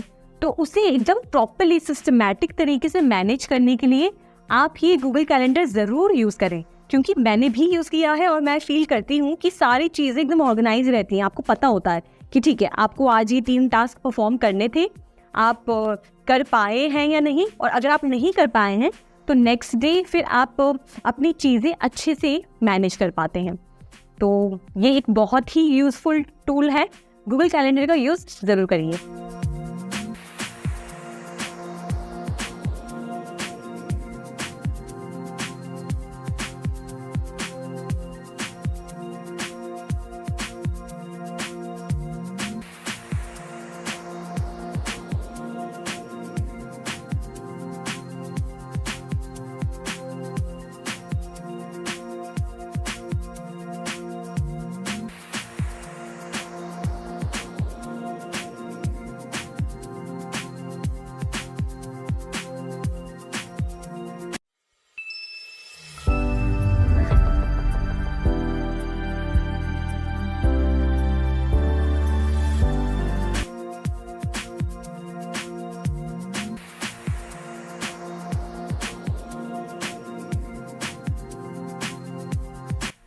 ओपन सोर्स एक टर्म है जो open source office productivity software को डेमोन्स्ट्रेट करने के लिए इस्तेमाल होता है। ओपन सोर्स ऑफिस सॉफ्टवेयर वो एप्लीकेशंस हैं जो प्रोप्राइटरी ऑफिस सॉफ्टवेयर के जैसे होते हैं, जैसे कि आपका Microsoft word processing, spreadsheets, databases, graphics और प्रेजेंटेशन सॉफ्टवेयर्स। लिब्रा एक fully featured office productivity suit है जो मुफ्त में उपलब्ध है। इसकी मुख्य फाइल फॉर्मेट है ओपन डॉक्यूमेंट फॉर्मेट, जो एक ओपन स्टैंडर्ड फॉर्मेट है जिसे वर्ल्ड वाइड एक्सेप्ट किया गया है और इसका इस्तेमाल फाइल्स को पब्लिश और डॉक्यूमेंट करने के लिए किया जाता है। राइटर एक फीचर रिच टूल है जो इस्तेमाल किया जा सकता है लेटर्स और बुक्स, रिपोर्ट्स, न्यूज़लेटर्स, ब्राउशर्स और अन्य डॉक्यूमेंट्स बनाने के लिए। एक यूज़र ग्राफिक्स और ऑब्जेक्ट्स को राइटर डॉक्यूमेंट में इंसर्ट कर सकता है। राइटर फाइल्स को HTML, XHTML, XML, Adobe PDF आदि डॉक्यूमेंट्स में एक्सपोर्ट कर सकते हैं। इसका ईमेल क्लाइंट से भी कनेक्शन होता है। फिर वहीं कैल्क एक स्प्रेडशीट प्रोग्राम है जो लिब्रा ऑफिस सूट का एक हिस्सा है। इसका इस्तेमाल न्यूमेरिकल डेटा को ऑर्गेनाइज, एनालाइज और प्रेजेंट करने के लिए किया जाता है। ये किसी भी तरह के न्यूमेरिक कैलकुलेशंस, ग्राफ्स और डेटा एनालिसिस के लिए उपयोगी है। ये है कुछ मुख्य फीचर्स जो कैल्क में हैं। सबसे पहला फीचर है सेल्स एंड फॉर्मूलाज। स्प्रेडशीट की हर बॉक्स को सेल कहते हैं। हर सेल में आप न्यूमेरिक डेटा, टेक्स्ट या फॉर्मूलाज डाल सकते हैं। फॉर्मूलाज के इस्तेमाल से आप कैलकुलेशंस कर सकते हैं, जैसे कि addition, subtraction, multiplication, division etcetera. दूसरा फीचर है फंक्शंस। कैल्क में आप कई प्रकार के बिल्ट इन फंक्शंस होते हैं जिन्हें आप अपने कैलकुलेशंस में इस्तेमाल कर सकते हैं। ये functions statistics, financial calculations, date and time functions और भी कई चीज़ें शामिल करते हैं। तीसरा फीचर है चार्ट्स एंड ग्राफ्स।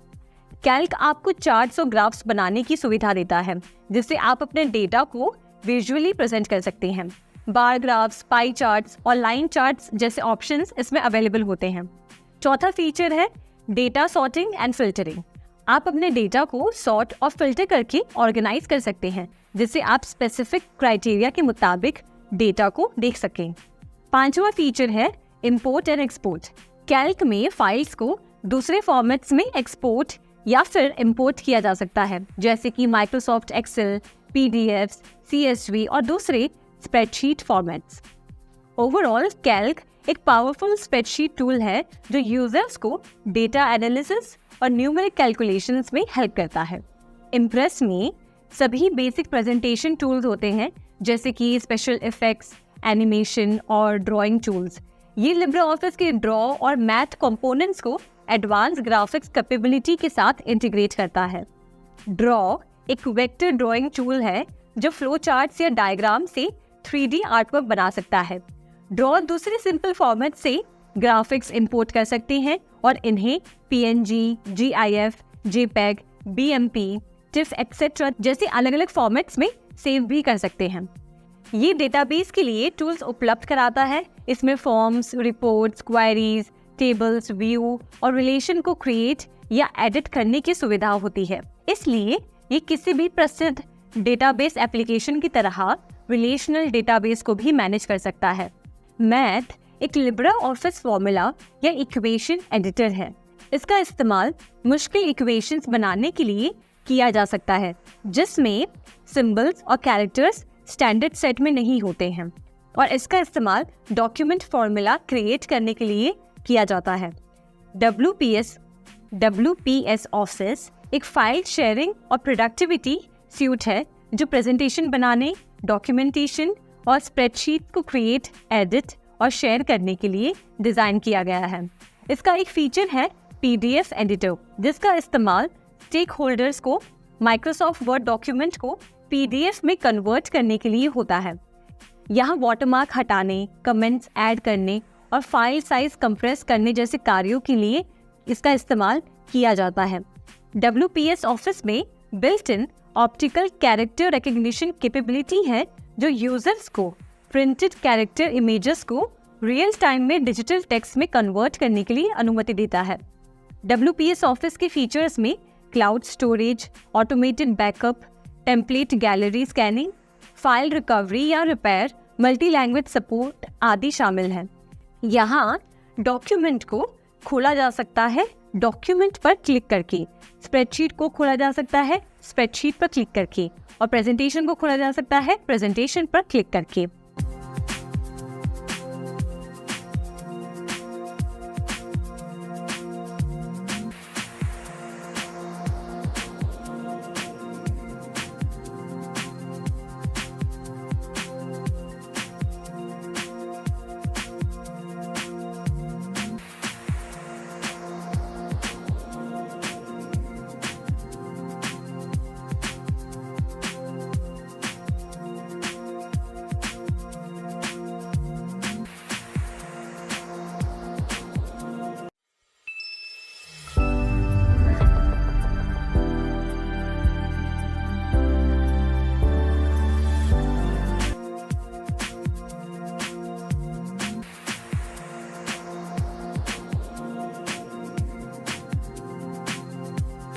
Zoom एक real time video conferencing application है जो आप आसानी से यूज कर सकते हैं ऑनलाइन मीटिंग्स अटेंड करने के लिए या फिर क्रिएट करने के लिए। Zoom आपने देखा होगा, बहुत सारे बच्चे लॉकडाउन के समय पे अपने क्लासेस अटेंड करने के लिए, और बहुत सारे जो ऑफिसेज में काम करते हैं अपने ऑफिस की मीटिंग्स अटेंड करने के लिए यूज कर रहे थे। Zoom एप्लीकेशन को यूज करने के लिए आइए बताते हैं कि कैसे आप कर सकते हैं। चलिए अब एक रियल सिनेरियो क्रिएट करते हैं जहाँ पर हम कुछ लोगों को इस मीटिंग में ऐड करेंगे। तो ऐड करने के लिए हम सबसे पहले तो ये जो पार्टिसिपेंट्स वाला ऑप्शन है इसकी एरो बटन पे क्लिक करेंगे। क्लिक करते ही आप देखेंगे कि दो ऑप्शंस हैं, या तो आप जो इनवाइटी लिंक है उसको आप कॉपी कर सकते हैं या यहाँ से इनवाइट कर सकते हैं। तो यहाँ हम लिंक कॉपी कर लेते हैं। अब इस लिंक को जहाँ पे भी आप शेयर करना चाहते हैं, व्हाट्सएप पर या ईमेल पर, आप उनके साथ शेयर करें।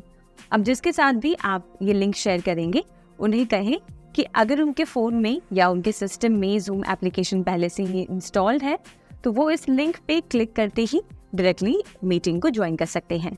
अगर उनके फ़ोन या सिस्टम में Zoom एप्लीकेशन नहीं है तो सबसे पहले वो इंस्टॉल करें।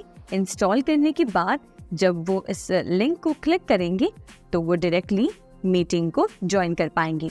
अब हम वेट करते हैं क्योंकि मैंने लिंक शेयर कर दिया है, और हम वेट करते हैं कि कब वो ज्वाइन करते हैं। अब आप देख सकते हैं कि जिनके साथ मैंने ये मीटिंग लिंक शेयर की थी उन्होंने मीटिंग ज्वाइन कर ली है।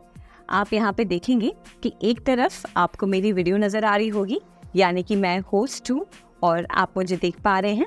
उसी के साथ साथ आपको जो बाकी दो बॉक्सेस नज़र आ रहे हैं और जिन पर नाम लिखा हुआ है, ये वो बाकी दो मेंबर्स हैं जिनको मैंने मीटिंग में ज्वाइन किया है।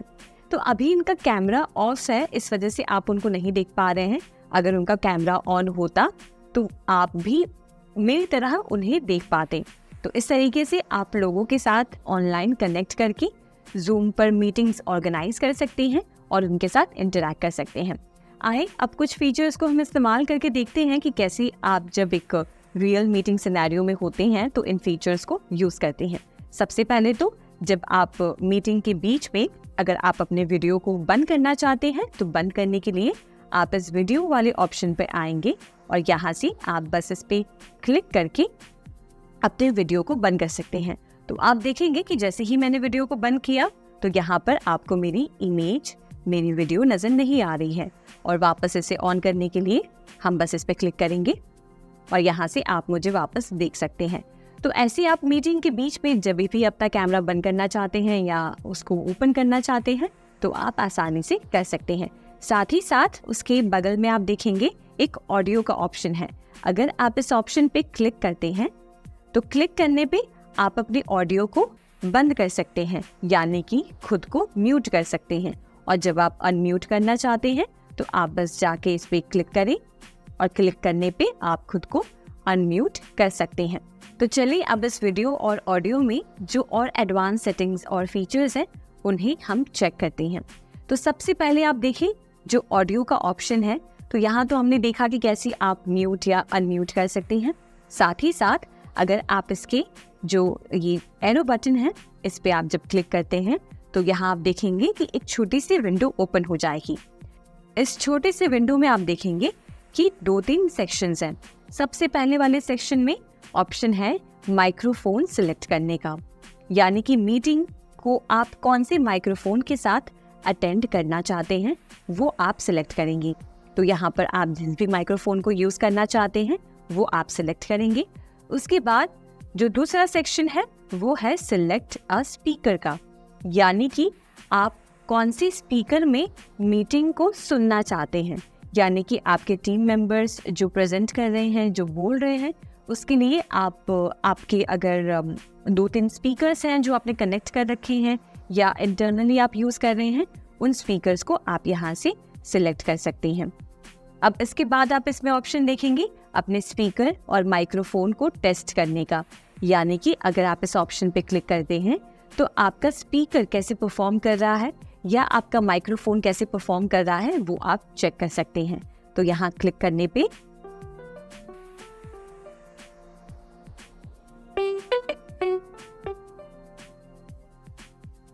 अभी आपने जो रिंगटोन सुनी ये आपके स्पीकर का आउटपुट लेवल है।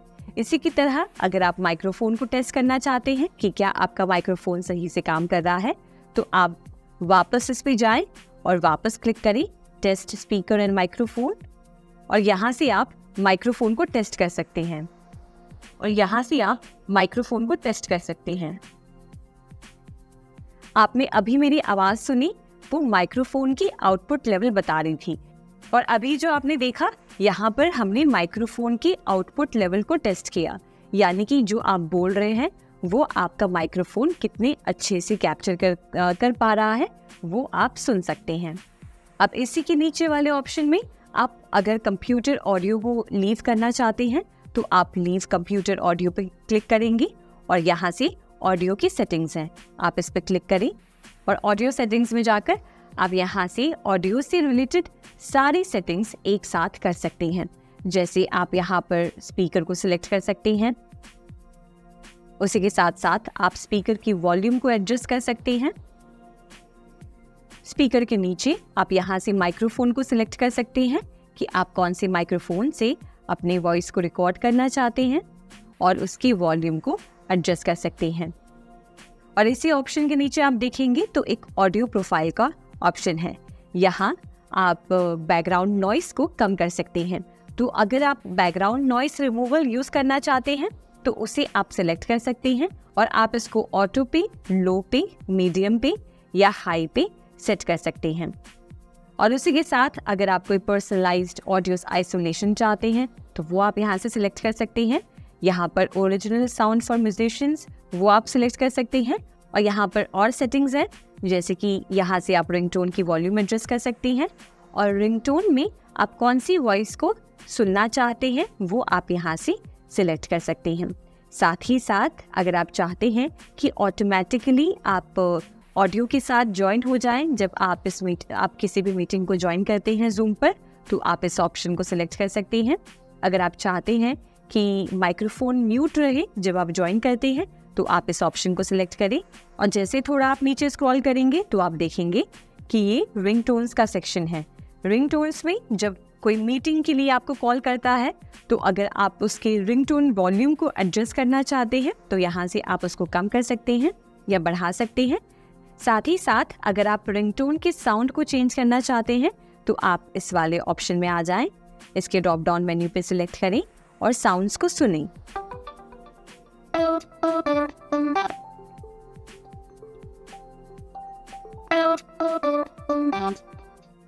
और इनमें से जो भी साउंड आप प्रेफर करते हैं उसे सिलेक्ट करें।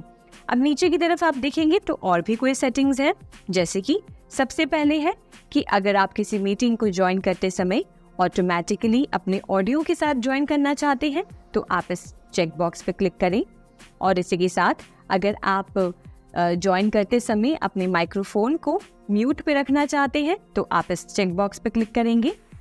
और अगर आप स्पेस बटन को यूज़ करते हुए, यानी कि अगर आप स्पेस बटन को टेम्पररी खुद को म्यूट करने के लिए यूज़ करना चाहते हैं तो आप इस चेक बॉक्स को क्लिक करेंगे। और साथ ही साथ अगर आप अपने हेडसेट में जो बटन्स हैं उनको सिंक करना चाहते हैं तो आप इस लास्ट वाले चेक बॉक्स पे क्लिक करेंगे। तो ये हमने देख लिया कि ऑडियो सेटिंग्स में क्या क्या ऑप्शंस हैं। अब आगे बढ़ते हैं और देखते हैं वीडियो सेक्शन को।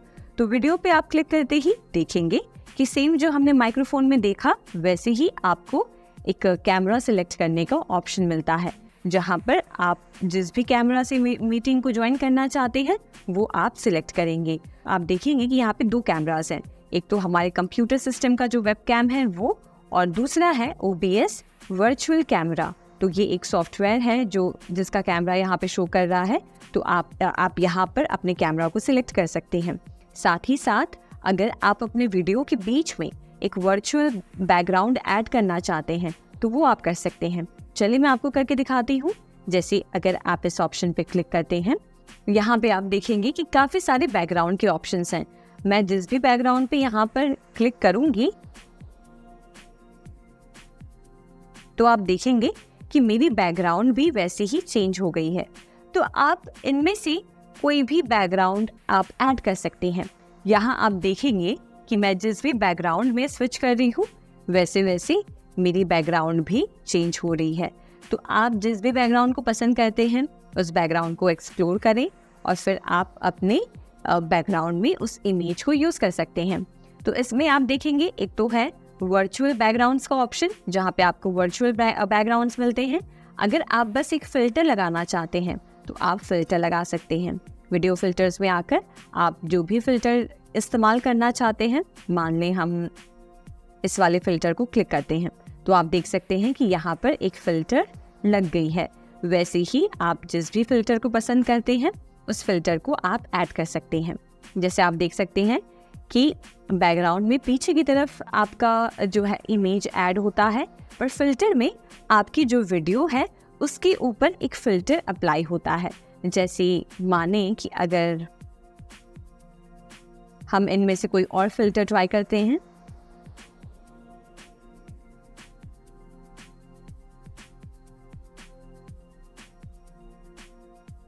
तो आप देख सकते हैं कि जिस भी फ़िल्टर को आप यहाँ से सिलेक्ट करते हैं उस फ़िल्टर को आप अपने वीडियो में अप्लाई कर सकते हैं।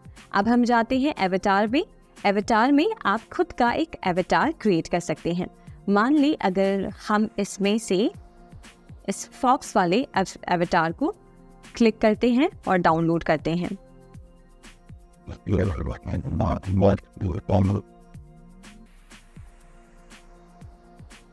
और अब आप देखेंगे कि आपकी जो वीडियो है वो, आपका जो फेस है वो अब एक एवटार में चेंज हो गया होगा, और यहाँ से आप जो भी बोलते हैं, एक्शंस परफॉर्म करते हैं, वो इस एवटार के रूप में नज़र आती है। तो इस तरीके से काफ़ी इंटरेस्टिंग टूल्स आप इस्तेमाल कर सकते हैं जब आप एक वीडियो मीटिंग में हैं और आप जब अपने मीटिंग को होस्ट कर रहे हैं। अब चलें, जो बाकी बचे यहाँ पे वीडियो फीचर्स हैं वो हम देखते हैं। तो यहाँ हमने देख लिया कि कैसे आप एक वर्चुअल बैकग्राउंड चूज़ कर सकते हैं, और इसी के साथ जैसे हमने ऑडियो सेटिंग्स में देखा वैसे ही आप वीडियो सेटिंग्स में जब क्लिक करते हैं तो यहाँ से अपनी सारी सेटिंग्स को चेंज कर सकते हैं। तो सबसे पहले तो आप यहाँ से कैमरा सिलेक्ट कर सकते हैं। उसके बाद अगर आप उस कैमरा की क्वालिटी ओरिजिनल रेशियो या फिर HD में करना चाहते हैं तो वो आप यहाँ से करें। उसके बाद माय वीडियो सेक्शन में आप आएंगे तो यहाँ आप देखेंगे कि सबसे पहले है mirror my video. Mirror my video का यूज़ आप तब करेंगे, इस चेकबॉक्स को आप तब क्लिक करेंगे जब आप अपने वीडियो को किसी और डिस्प्ले पे मिरर कर रहे हैं, तो तब आप इसको सिलेक्ट करें। और इसके बाद अगर आप अपने अपीयरेंस को एक टचअप देना चाहते हैं तो वो आप इस चेकबॉक्स पे क्लिक करके कर सकते हैं। जैसे आप जब इस पे क्लिक करते हैं तो आप देखेंगे कि ये स्लाइडर बटन है। अगर आप इसको इंक्रीज करते हैं तो वीडियो में जो आपकी फेस है वो थोड़ी सी जो है सॉफ्ट हो जाती है और एक टचअप सा फील आता है। तो आप इसको यूज़ कर सकते हैं अपने मीटिंग्स को कंडक्ट करने के लिए। साथ ही साथ अगर आप लो लाइट को एडजस्ट करना चाहते हैं तो आप इस चेक बॉक्स पर क्लिक करें तो आप लो लाइट को एडजस्ट कर सकते हैं। आप ऑटो या उसको मैनुअल रख सकते हैं। साथ ही साथ अगर आप पोर्ट्रेट लाइटिंग करना चाहते हैं तो वो आप यहाँ से सिलेक्ट कर सकते हैं। और जैसे जैसे आप यहाँ वीडियो सेटिंग्स में स्क्रॉल करेंगे तो आप देख पाएंगे कि यहाँ से आप और एडवांस सेटिंग्स कर सकते हैं। तो इस तरीके से आप वीडियो की सेटिंग्स कर सकते हैं। और जब बारी आएगी आपकी मीटिंग को बंद करने की तब आप क्या कर सकते हैं, आप मीटिंग को बंद कर सकते हैं बस एक बटन को क्लिक करके। तो आप देखेंगे तो बॉटम राइट कॉर्नर पे एक एंड का बटन है। आप जैसे ही इस एंड बटन पे क्लिक करेंगे तो आप मीटिंग को वहीं पर ख़त्म कर पाएंगे। तो जैसे अगर हम इस पे क्लिक करते हैं और यहाँ पे आप देखेंगे 2 ऑप्शंस हैं, एंड मीटिंग फॉर ऑल और लीव मीटिंग। अगर सिर्फ आप ही मीटिंग से निकलना चाहते हैं बाहर तो आप लीव मीटिंग पे क्लिक करें, और अगर आप सबके लिए मीटिंग को एंड करना चाहते हैं तो आप एंड मीटिंग फॉर ऑल पे क्लिक करेंगे। तो हम एंड मीटिंग फॉर ऑल पे क्लिक करेंगे और इस तरीके से आप मीटिंग को बंद कर सकते हैं। अब इसमें हम एक ऐसी एप्लीकेशन को यूज करना सीखेंगे जो कोविड के समय में बहुत ज्यादा यूज हुआ था, जिसका नाम है गूगल मीट। गूगल मीट आपकी ज़ूम मीटिंग की तरह ही है। ये ऑनलाइन मीटिंग्स कंडक्ट करने के लिए आपको एक प्लेटफॉर्म प्रोवाइड करता है। तो आइए देखते हैं कि गूगल मीट आप कैसे यूज कर सकते हैं और कैसी मीटिंग्स ऑर्गेनाइज कर सकते हैं और लोगों को अपने साथ वीडियो कॉल के लिए या ये कह लें कि वीडियो मीटिंग के लिए अपने साथ ज्वाइन कर सकते हैं। चलें अब एक रियल सिनेरियो से समझते हैं कि ये गूगल मीट काम कैसे करता है। मैं यहाँ पर अभी एक न्यू मीटिंग स्टार्ट करूँगी और अपनी टीम के साथ शेयर करूँगी। तो सबसे पहले हम क्लिक करेंगे न्यू मीटिंग पर। क्लिक करते ही आप पाएंगे कि 3 ऑप्शंस हैं। यहाँ से अगर आप मीटिंग कुछ देर बाद के लिए स्टार्ट करना चाहते हैं तो आप पहला ऑप्शन सिलेक्ट करेंगे। अगर आप एक इंस्टेंट मीटिंग स्टार्ट करना चाहते हैं तो आप इंस्टेंट मीटिंग शुरू करेंगे, और या फिर आप यहाँ से स्केड्यूल भी कर सकते हैं। तो हम यहाँ पर create a meeting for later पे क्लिक करते हैं। यहाँ से आप इस लिंक को कॉपी करके जिन्हें भी आप इस मीटिंग में जोड़ना चाहते हैं उन्हें शेयर करेंगे, और जैसे ही वो इस मीटिंग पे क्लिक करेंगे, इस लिंक पे क्लिक करेंगे, वो इस मीटिंग को ज्वाइन कर पाएंगे। अब यहाँ आप देख सकते हैं मैं मीटिंग शुरू करने जा रही हूँ। यहाँ पर पूछा गया है do you want people to see and hear you in the meeting, यानी कि आप जिनके साथ मीटिंग में जुड़ रहे हैं क्या आप चाहते हैं कि वो आपको देख सके और आपको सुन सके। तो हाँ, हम ये चाहते हैं, तो हम अलाउ पे क्लिक करेंगे। अगर आप अपने माइक्रोफोन और कैमरा को एक्सेस नहीं देना चाहते हैं तो आप नीचे दिए गए ऑप्शन को क्लिक कर सकते हैं। तो हम क्लिक करेंगे अलाउ माइक्रोफोन एंड कैमरा, और उसके बाद इस छोटी सी विंडो में आप देख सकते हैं कि क्या आप इस परमिशन को अभी के लिए अलाउ करना चाहते हैं, या फिर आप जब भी इस प्लेटफॉर्म को विजिट करेंगे तब के लिए आप हमेशा अलाउ करना चाहते हैं, या फिर आप नेवर अलाउ करना चाहते हैं। तो हम क्लिक करेंगे अलाउ दिस टाइम। तो यहाँ पर आप देख सकते हैं कि कुछ इस तरीके से मेरे पार्टिसिपेंट्स को मेरी स्क्रीन शो करेगी। तो अभी आप देख पा रहे हैं कि मेरी स्क्रीन शो कर रही है। अगर आप चाहें तो अपने कैमरा को यहाँ से ऑफ कर सकते हैं और अपने माइक को बंद कर सकते हैं, और आप जब चाहें तब इसे वापस टर्न ऑन कर सकते हैं। और उसके बाद आपको क्लिक करना है जॉइन नाउ। तो जैसे आप देख सकते हैं कि हमारी मीटिंग शुरू हो गई है। अब बारी आती है हमारे पार्टिसिपेंट्स को ऐड करने की और मीटिंग को शुरू करने की। तो जैसे ही आपकी टीम मेंबर्स आपके दिए गए लिंक पे क्लिक करते हैं और फिर वो जब गूगल मीट पे आते हैं तो आपको उन्हें परमिशन देना होता है कि वो मीटिंग के अंदर एंटर कर सकें। उसके लिए आप क्या करेंगे, आप यहाँ पे देखेंगे राइट में जो ये पार्टिसिपेंट्स का आइकन है, आप इस पर क्लिक करें और आप यहाँ से देख पाएंगे कि कितने लोगों ने आपके लिंक को क्लिक किया है और वो वेट कर रहे हैं कि कब आप उन्हें एडमिट करें। तो यहाँ एडमिट करने के लिए आप उनकी प्रोफाइल चेक करें। प्रोफाइल चेक करने के बाद अगर आप एडमिट ऑल करना चाहते हैं तो आप सबको एक साथ एडमिट कर सकते हैं, या फिर आप इंडिविजुअली एडमिट करना चाहते हैं तो वो आप एडमिट पे क्लिक करके कर सकते हैं, या फिर आप एडमिट ऑल पे क्लिक करें और एक साथ आप सारे पार्टिसिपेंट्स को ऐड कर पाएंगे। अगर आप डिनाई करना चाहते हैं, अगर आप जो पार्टिसिपेंट्स क्यू में हैं उन्हें ऐड नहीं करना चाहते हैं तो एक साथ आप डिनाई ऑल कर सकते हैं। तो यहाँ हम क्लिक कर रहे हैं एडमिट ऑल। यहाँ आप देख सकते हैं कि जो आपको नाम दिख रहे हैं ये 2, ये वो 2 टीम मेंबर्स हैं जिनके साथ मैंने लिंक शेयर की थी। उन्होंने वो लिंक पे क्लिक करके यहाँ पर मीटिंग ज्वाइन कर ली है। अब मैं यहाँ से मीटिंग को शुरू कर सकती हूँ। यहाँ अगर आप देखें तो एक तरफ आपको दिख रहा होगा कि मुझे मेरी स्क्रीन कैसे दिखाई दे रही है, यानी कि एक तरफ मैं दिख रही हूँ और बाकी जो टीम मेंबर्स हैं उनकी प्रोफाइल या उनकी जो वीडियो या जो उनकी इमेज है वो मुझे नज़र आएगी। और वही स्क्रीन पर दूसरी तरफ आप देख सकते हैं कि जो टीम मेंबर है जिन्होंने मेरी मीटिंग को ज्वाइन किया है उनकी स्क्रीन पर मैं कैसे दिखाई दे रही हूँ। तो इस तरीके से आप वर्चुअली मीटिंग्स अटेंड कर सकते हैं, मीटिंग्स को क्रिएट कर सकते हैं गूगल मीट पर। अब चलें कुछ फीचर्स को इस्तेमाल करके हम देखते हैं कि कैसे ये जो है रियल सिनेरियो में काम करते हैं। तो सबसे पहले आप देखेंगे एक माइक का बटन है। अगर आप इस माइक बटन को क्लिक करते हैं तो यहाँ से आप खुद को म्यूट कर सकते हैं और जिससे आपके टीम मेंबर्स आपके एनवायरनमेंट में जो भी आवाज़ आ रही है या जो भी आप बोल रहे हैं वो सुन नहीं पाएंगी। अब यहाँ पर अगर आप इस एरो बटन पे क्लिक करते हैं तो यहाँ से आप सिलेक्ट कर सकते हैं कि कौन सा माइक्रोफोन आप यूज़ करना चाहते हैं अपने ऑडियो को कैप्चर करने के लिए। और इसी के साथ स्पीकर्स पे अगर आप क्लिक करते हैं तो यहाँ से आप सिलेक्ट कर सकते हैं कि कौन सा स्पीकर आप इस्तेमाल करना चाहते हैं अपने टीम मेंबर्स की आवाज़ सुनने के लिए। तो यहाँ पर जैसे आप देखें कि हमारे पास माइक्रोफोन का एक ही मोड है और स्पीकर भी एक ही हैं, तो इस वजह से यहाँ पर एक ही ऑप्शन नज़र आ रहा है। अब बढ़ते हैं हमारे अगले ऑप्शन की तरफ। यहाँ पर माइक को मैं वापस टर्न ऑन कर देती हूँ। अब बढ़ते हैं दूसरे फीचर की तरफ और अगर आप इस कैमरा की आइकन पे क्लिक करते हैं तो यहाँ से आप अपने कैमरा को बंद कर सकते हैं और जब चाहें तब आप इस पे वापस क्लिक करके अपने कैमरा को टर्न ऑन कर सकते हैं। और यहाँ पर इस एरो बटन पे क्लिक करके आप यहाँ से अपने कैमरा को सिलेक्ट कर सकते हैं, जिस भी कैमरा से आप अपनी वीडियो कैप्चर करना चाहते हैं।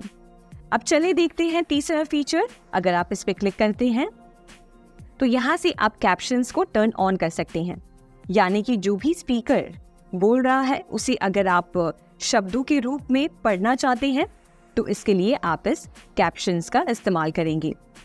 और जब भी आप इसको बंद करना चाहते हैं तो बस इस पे जाके एक बार क्लिक करें और क्लिक करने के बाद आप इसे टर्न ऑफ कर सकते हैं।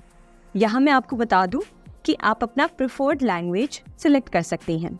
जैसे अगर आप इंग्लिश में बात कर रहे हैं तो यहाँ से आप इंग्लिश सिलेक्ट कर सकते हैं, या फिर अगर आप किसी और लैंग्वेज को सिलेक्ट करना चाहते हैं तो उसके लिए आप इस सेटिंग्स पे आ जाएं और यहाँ से जो भी आपकी मीटिंग की लैंग्वेज है यहाँ से आप सिलेक्ट करें और फिर इसके बाद आप कैप्शंस का सही तरीके से यूज़ कर सकते हैं। अब अगले फीचर में अगर आप देखेंगे तो सेंड अ रिएक्शन का ऑप्शन है। यहाँ से मीटिंग के बीच में अगर आप किसी चीज़ पे रिएक्ट करना चाहते हैं, कोई इमोजी या फिर कोई रिएक्शन शेयर करना चाहते हैं तो वो आप कर सकते हैं। आप बस इस पे क्लिक करें। यहाँ अगर मैं किसी भी रिएक्शन पे क्लिक करती हूँ तो वो रिएक्शन मेरे टीम मेंबर्स देख पाएंगे और उससे कनेक्ट कर पाएंगे। जैसे आप देख सकते हैं कि मेरे टीम मेंबर्स यहाँ पे रिएक्शंस शेयर कर रहे हैं, तो वैसे मैं स्क्रीन पे देख पा रही हूँ कि वो किस तरीके से रिएक्ट कर रहे हैं। तो ये फीचर काफ़ी ज़्यादा इंटरेस्टिंग है। आप इस फीचर का इस्तेमाल मीटिंग के बीच में कर सकते हैं। अब आए देखते हैं अगला फीचर जो है प्रेजेंट नाउ का। अगर आप इस प्रेजेंट नाउ पे क्लिक करते हैं तो यहाँ से आप अपने टीम मेंबर्स के साथ अपनी स्क्रीन शेयर कर सकते हैं। माने कि अगर मुझे अपने टीम मेंबर्स के साथ कुछ स्क्रीन पर दिखाना है, उन्हें कुछ शो करना है, तो यहाँ से मैं इस फीचर का इस्तेमाल करके स्क्रीन सेलेक्ट कर सकती हूँ कि कौन सा स्क्रीन में शो करना चाहती हूँ। जैसे अगर मैं क्रोम टैब जो मैं अभी यूज़ कर रही हूँ, अगर मैं वो शो करना चाहती हूँ तो यहाँ से मैं क्रोम टैब सेलेक्ट करूँगी। अगर मैं किसी विंडो को शो करना चाहती हूँ तो यहाँ से विंडो सेलेक्ट करके शेयर कर सकती हूँ। और वैसे ही अगर एंटायर स्क्रीन यानी कि स्क्रीन पे जो भी हो रहा है वो पूरी एग्जैक्ट अपने टीम मेंबर्स के साथ शेयर करना चाहती हूँ तो उसे सिलेक्ट करके शेयर पे क्लिक करते ही यहाँ जैसे आप देख सकते हैं कि पूरी स्क्रीन मेरी नज़र आ रही है। अब यहाँ से जो भी मैं अपने टीम मेंबर्स को एक्सप्लेन करना चाहती हूँ माने अगर मैं यहाँ पर जो भी टाइप करती हूँ, आप दूसरी स्क्रीन पे देख पा रहे होंगे कि मेरे टीम मेंबर्स देख सकते हैं कि मैं उन्हें क्या दिखाना चाहती हूँ। इसी के तरीके से मैं कोई वीडियो या इमेज अगर उन्हें शोकेस करना चाहती हूँ तो वो आसानी से इस फीचर का इस्तेमाल करके कर सकती हूँ। अब यहाँ मान लें अगर मैं एक वाइट बोर्ड इस्तेमाल करके अपने टीम मेंबर्स को कुछ दिखाना चाहती हूँ तो वो भी कर सकती हूँ। जैसे यहाँ पर आप देख सकते हैं मेरी जो करंट स्क्रीन है वो भी शेयरिंग में है, और यहाँ पर हम 3 डॉट्स पे आ जाएंगे और सबसे पहला आपको ऑप्शन दिखेगा वाइट बोर्ड का। आप वाइट बोर्ड पे क्लिक करें। क्लिक करने के बाद यहाँ से हमें जो है ऑप्शन सिलेक्ट करना है कि हम किसी ड्राइव में से अगर इस वाइट बोर्ड को सिलेक्ट करना चाहते हैं या फिर एक न्यू वाइट बोर्ड के साथ शुरू करना चाहते हैं। तो हम यहाँ पर एक नए के साथ शुरू करेंगे और यहाँ आप अलग टूल्स का इस्तेमाल करके जो भी आप प्रेजेंट करना चाहते हैं वो आप कर सकते हैं। अब जैसे एक क्लासरूम में एक बोर्ड होता है जहाँ पर टीचर कुछ भी ड्रॉ करके कुछ भी लिख कर एक्सप्लेन करती है, उसी तरीके से आप इस वाइट बोर्ड का इस्तेमाल करके कुछ भी इंफॉर्मेशन प्रेजेंट कर सकते हैं। तो यहाँ आप देखेंगे अलग अलग टूल्स हैं। जैसे आप एक पेन का इस्तेमाल कर सकते हैं और कुछ ड्रॉ करके दिखा सकते हैं, वैसे ही आप इरेजर का इस्तेमाल करके जो भी आपने चीज़ ड्रॉ की है उसे इरेज कर सकते हैं। और यहाँ पे तीसरा टूल जो है वो है सिलेक्ट का। इसका इस्तेमाल करके आप अपने वाइट बोर्ड में किसी भी ऑब्जेक्ट को या जो भी आपने चीज़ यहाँ पर इंसर्ट की है उसे आप सिलेक्ट कर सकते हैं। उसके नीचे आप देखेंगे तो एक स्टिकी नोट है, आप इस पर क्लिक करते हैं तो यहाँ से आप एक स्टिकी नोट क्रिएट कर सकते हैं। अगर आप एक इमेज ऐड करना चाहते हैं अपने वाइट बोर्ड पर तो वो आप कर सकते हैं ऐड इमेज पर क्लिक करके। तो मान लीजिए अगर हम इस इमेज को सिलेक्ट करते हैं तो यहाँ से हम इमेज को सिलेक्ट करके इंसर्ट पर क्लिक करेंगे और जैसे ही हम इंसर्ट पे क्लिक करते हैं तो आप देख सकते हैं कि ये इमेज यहाँ पर इंसर्ट हो गई है।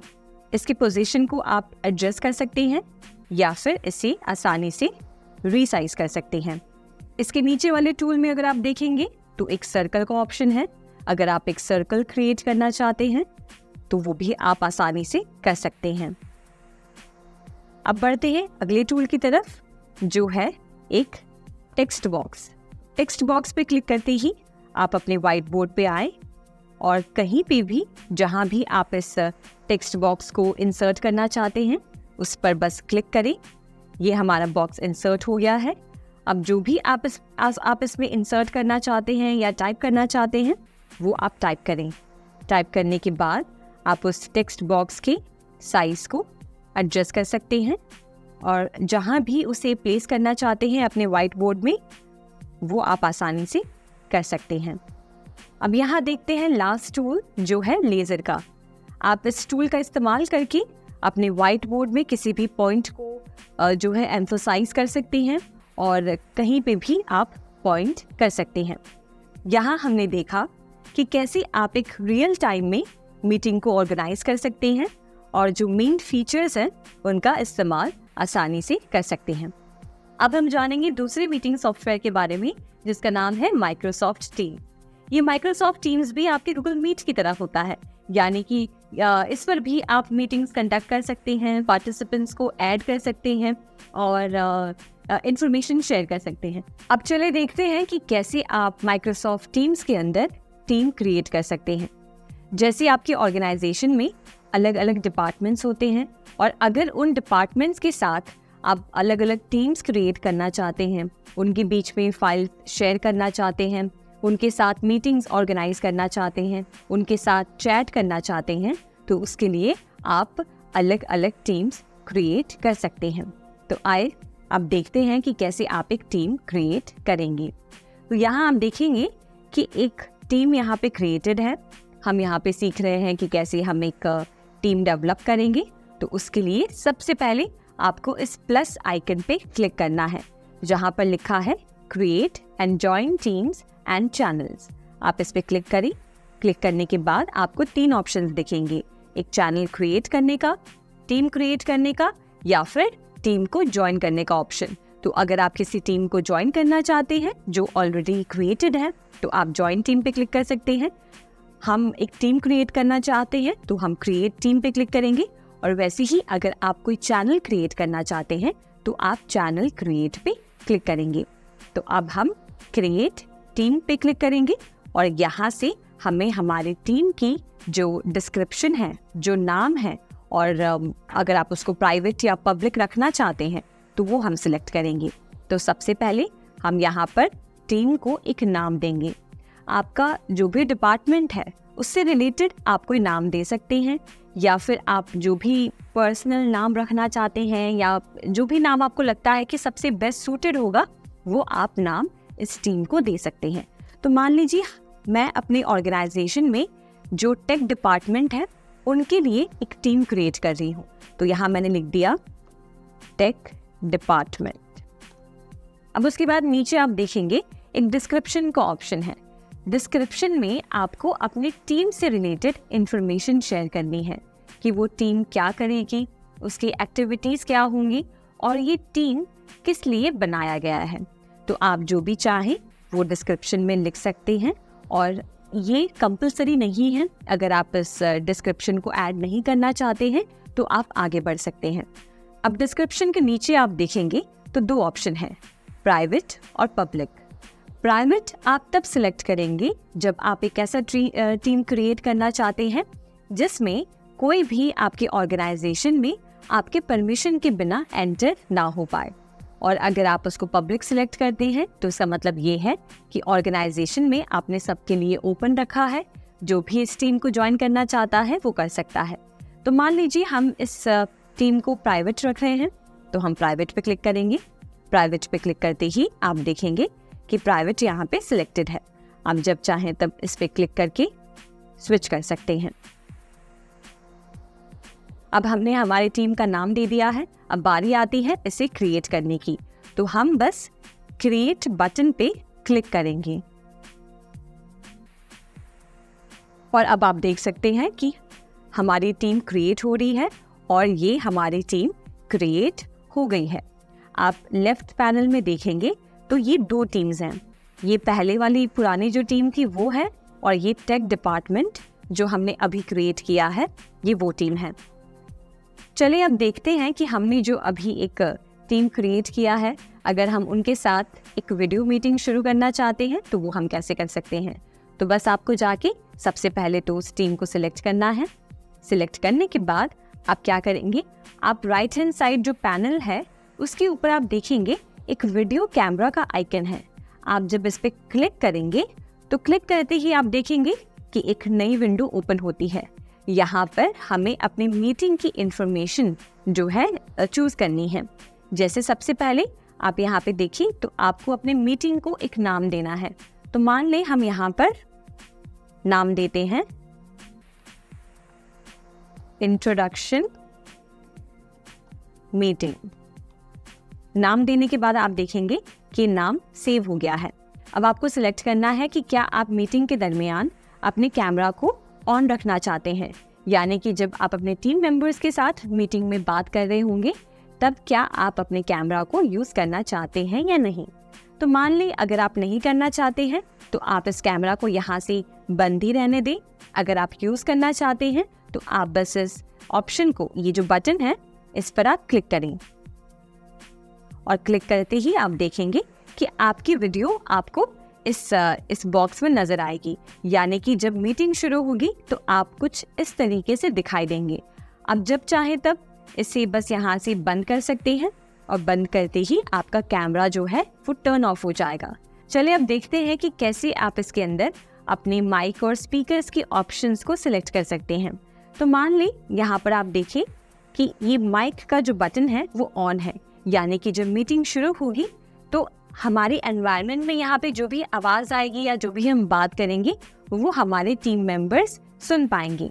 अगर आप अपने माइक को बंद करना चाहते हैं तो बस आप इस बटन को एक बार क्लिक करें और क्लिक करते ही ऐसे ही माइक बंद हो जाएगा, यानी कि आपकी जो ऑडियो है अब वो रिकॉर्ड नहीं होगी। और इसी के बगल में आप देखेंगे तो एक स्पीकर का आइकन है। अगर आप यहाँ देखेंगे तो लिखा है स्पीकर इज ऑन, यानी कि आपका स्पीकर ऑन है और यहाँ से आप बस इस पॉइंट को ड्रैग करते हुए इसके वॉल्यूम को एडजस्ट कर सकते हैं। अगर आप कम करना चाहते हैं तो आप इसे जो है स्टार्टिंग की तरफ ड्रैग करें, और अगर आप इसको बढ़ाना चाहते हैं तो बस इसे एंड की तरफ ले जाएं। तो अब बारी आती है मीटिंग को शुरू करने की।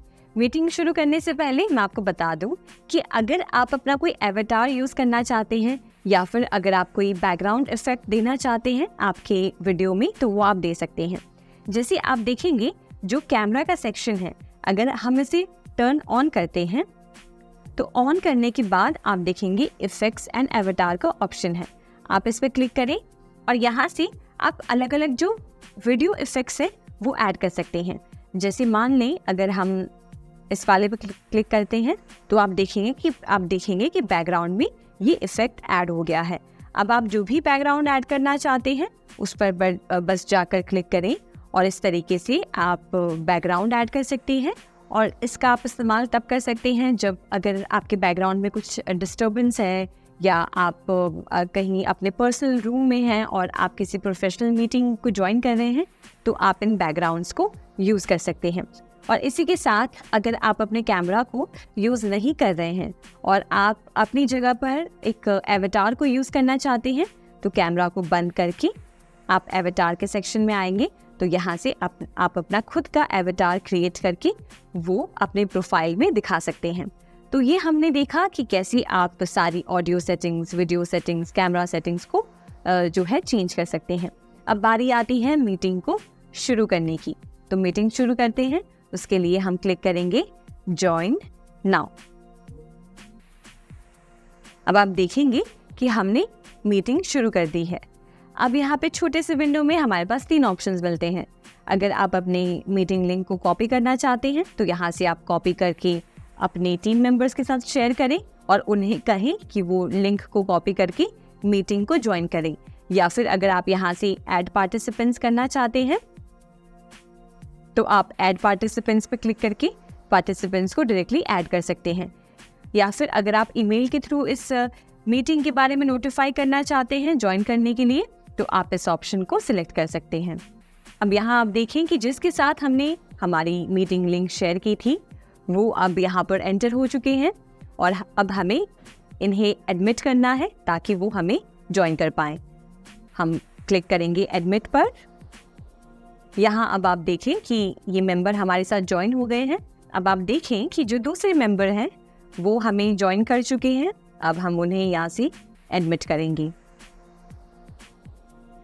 एडमिट करते ही आप देखें कि टोटल 3 लोग मीटिंग में हमारे साथ हैं। सबसे पहले तो हम जो ऑर्गेनाइजर हैं मीटिंग के, और ये 2 मेंबर्स हैं जिन्हें हम मीटिंग के अंदर ज्वाइन करना चाहते थे। अब चलिए सारे टूल्स को एक्सप्लोर करते हैं और एक एक करके इन टूल्स को यूज़ करते हैं। सबसे पहले तो आप देखेंगे एक चैट का फीचर है। अगर आप इस पर क्लिक करते हैं तो आप अपने टीम मेंबर्स के साथ चैट कर सकते हैं। जैसे अगर समझें हम यहाँ पर कुछ टाइप करें, हेलो एवरीवन, और जैसे ही आप एंटर दबाते हैं आप इस मैसेज को अपने टीम मेंबर्स के साथ शेयर कर पाएंगे। जब भी वो इस मैसेज को पढ़ेंगे वो आपको यहाँ पर रिप्लाई कर सकते हैं। अब हम वेट करेंगे कि हमारे टीम मेंबर्स हमें रिप्लाई करें। तो आप देखिएगा कि कैसे वो जो रिप्लाई करते हैं वो मैसेजेस आपको यहाँ पे दिखेंगे। आप उन मैसेजेस पर रिएक्ट कर सकते हैं या फिर उन्हें रिप्लाई बैक कर सकते हैं। तो जैसे आप देखेंगे कि हम यहाँ पर बोलकर उनके साथ बात कर सकते हैं, रियल टाइम कन्वर्सेशन कर सकते हैं और साथ ही साथ इस चैट फीचर का इस्तेमाल कर सकते हैं अगर मीटिंग के बीच में मेंबर्स आपस में बात करना चाहते हैं। और सबसे इंटरेस्टिंग बात यह है कि आपको बस चैट करने का मौका नहीं मिलता है, बल्कि आप बहुत कुछ यहाँ पर कर सकते हैं।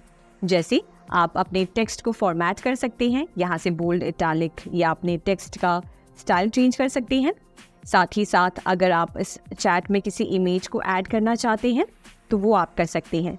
जैसे अगर आप डिवाइस में से कोई इमेज को ऐड करना चाहते हैं या फिर अगर आप क्लाउड फाइल्स में से किसी इमेज को यहाँ पर इंसर्ट करना चाहते हैं।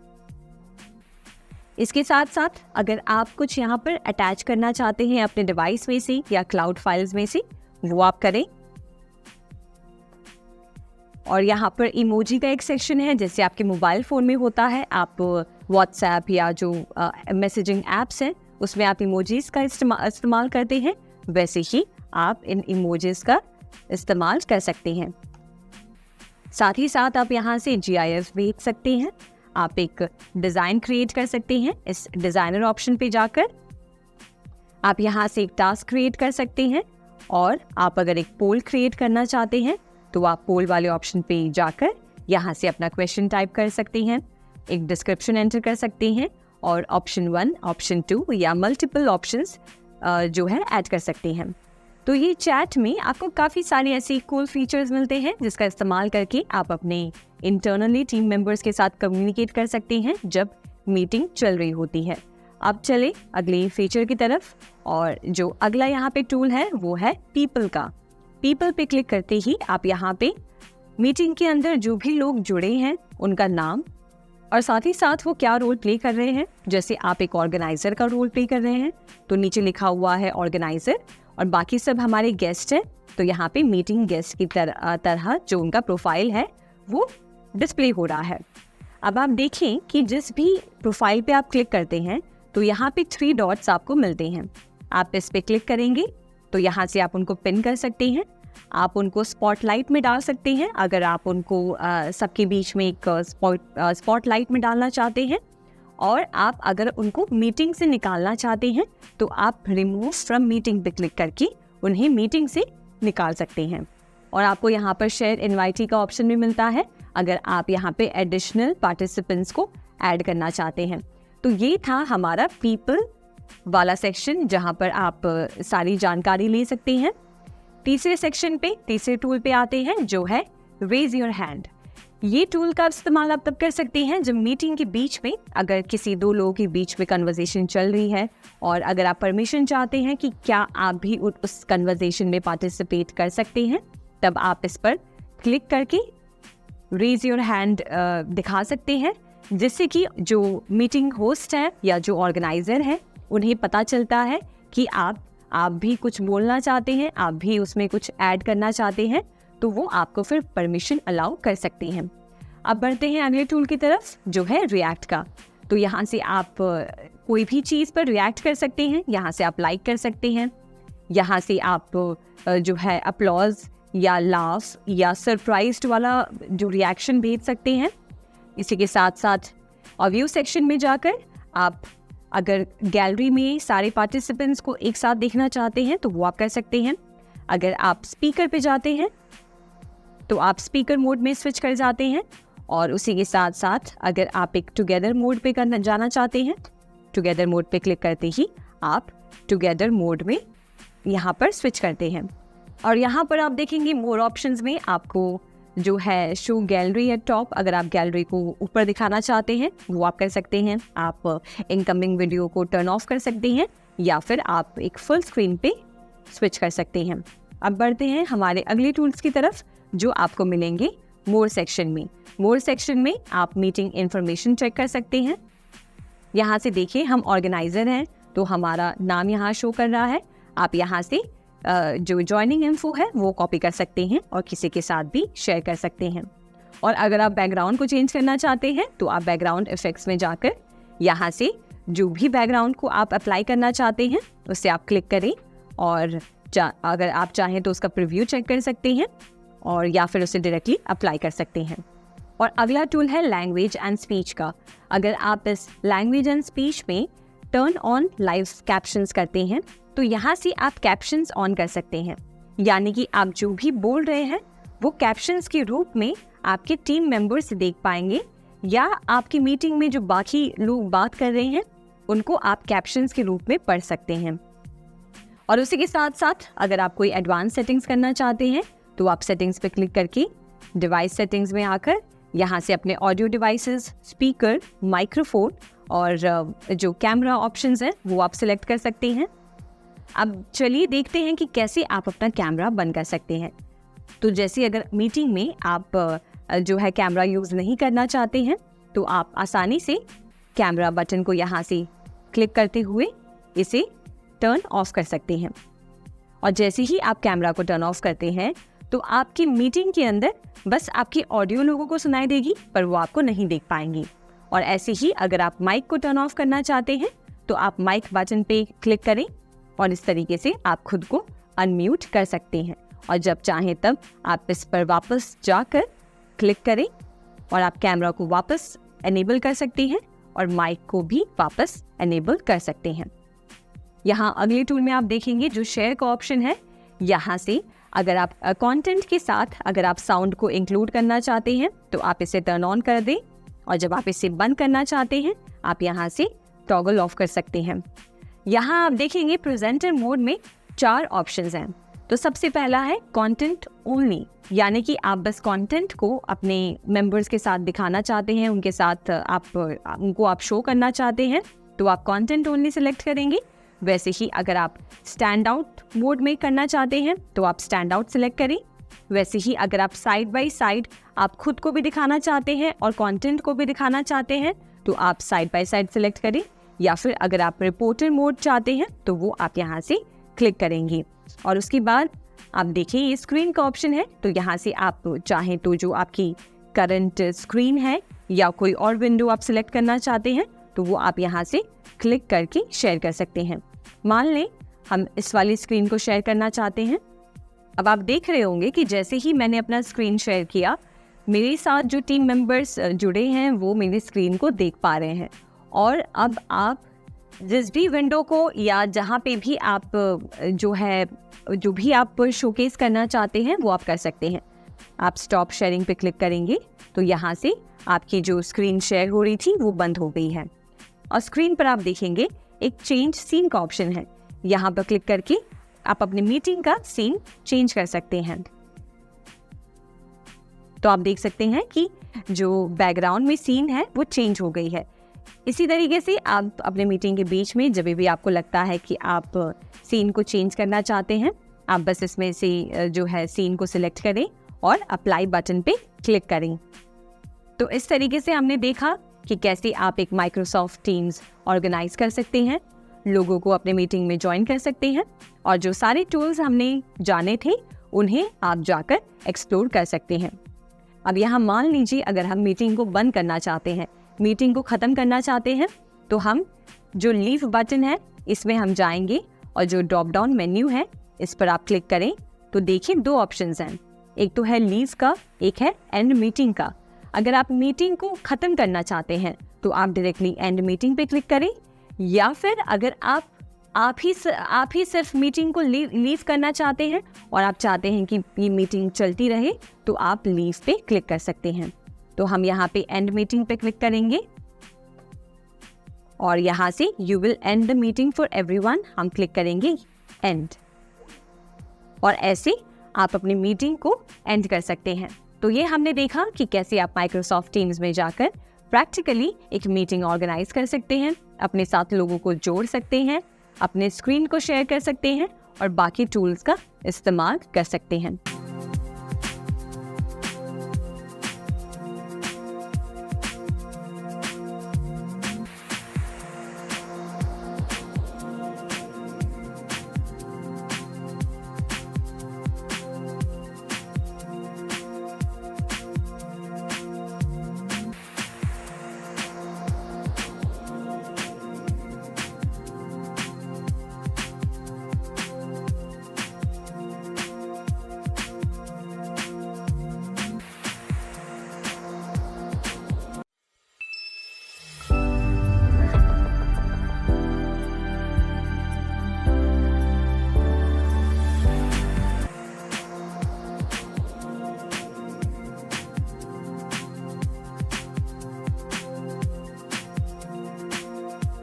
इमेज ऑप्टिमाइजेशन का मतलब है इमेज को ऐसे बनाना जो इंटरनेट पे जल्दी से लोड हो और कम स्पेस यूज करें।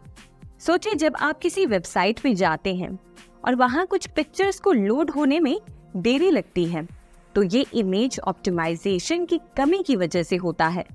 जब एक वेबसाइट का लोड टाइम ज़्यादा होता है तो यूजर्स को वेट करना पड़ता है और वो फ्रस्ट्रेटेड हो जाते हैं। इसीलिए किसी भी वेबसाइट ओनर के लिए ये बहुत ज़रूरी है कि उनकी वेबसाइट पे जो इमेजेस हैं वो ऑप्टिमाइज्ड हो। अब इमेज ऑप्टिमाइजेशन के लिए कुछ टेक्निक्स होते हैं। एक सिंपल तरीका है इमेज के साइज को कम करना। जितनी इमेज की साइज छोटी होगी उतनी ही जल्दी वेबसाइट लोड होगी। तो अगर एक इमेज का साइज ज़्यादा है तो हम उसे कंप्रेस करके छोटा कर सकते हैं। कंप्रेस करके क्वालिटी थोड़ी कम हो जाती है, लेकिन इससे वेबसाइट लोडिंग टाइम इम्प्रूव होती है। दूसरा तरीका है इमेज का फॉर्मेट चूज करना। JPEG और PNG दो कॉमन फॉर्मेट्स हैं। अगर आपकी इमेज में ज़्यादा कलर्स हैं या ग्रेडियंट्स हैं तो PNG फॉर्मेट बेटर होता है क्योंकि वो बेटर क्वालिटी देता है। लेकिन अगर एक सिंपल फोटो है तो JPEG यूज़ करना बेटर होता है। इसमें फाइल साइज कम होती है और लोडिंग स्पीड इम्प्रूव होती है। इन सब टेक्निक्स का इस्तेमाल करके हम अपनी वेबसाइट की इमेजेस को ऑप्टिमाइज कर सकते हैं और यूजर्स को बेटर एक्सपीरियंस प्रोवाइड कर सकते हैं। जब इमेजेस जल्दी लोड होती हैं तो वेबसाइट का ओवरऑल परफॉर्मेंस इम्प्रूव होता है और यूजर्स भी खुश रहते हैं। आपको बता दूं कि इमेज ऑप्टिमाइजेशन पहले काफ़ी मुश्किल था, लेकिन अब कुछ प्लगइन्स और टूल्स आने के बाद ये काम काफ़ी ज़्यादा आसान हो गया है। इन टूल्स की मदद से हम इमेजेस की ओवरऑल साइज को 80 से 85% तक कम कर सकते हैं बिना क्वालिटी को कॉम्प्रोमाइज़ किए। ये टूल्स ऑटोमेटिक तौर पर इमेजेस को कंप्रेस करते हैं, जिससे उनकी साइज कम होती है लेकिन क्वालिटी काफ़ी अच्छी रहती है। आइए इमेज ऑप्टिमाइजेशन के कुछ फ़ायदे के बारे में जानते हैं।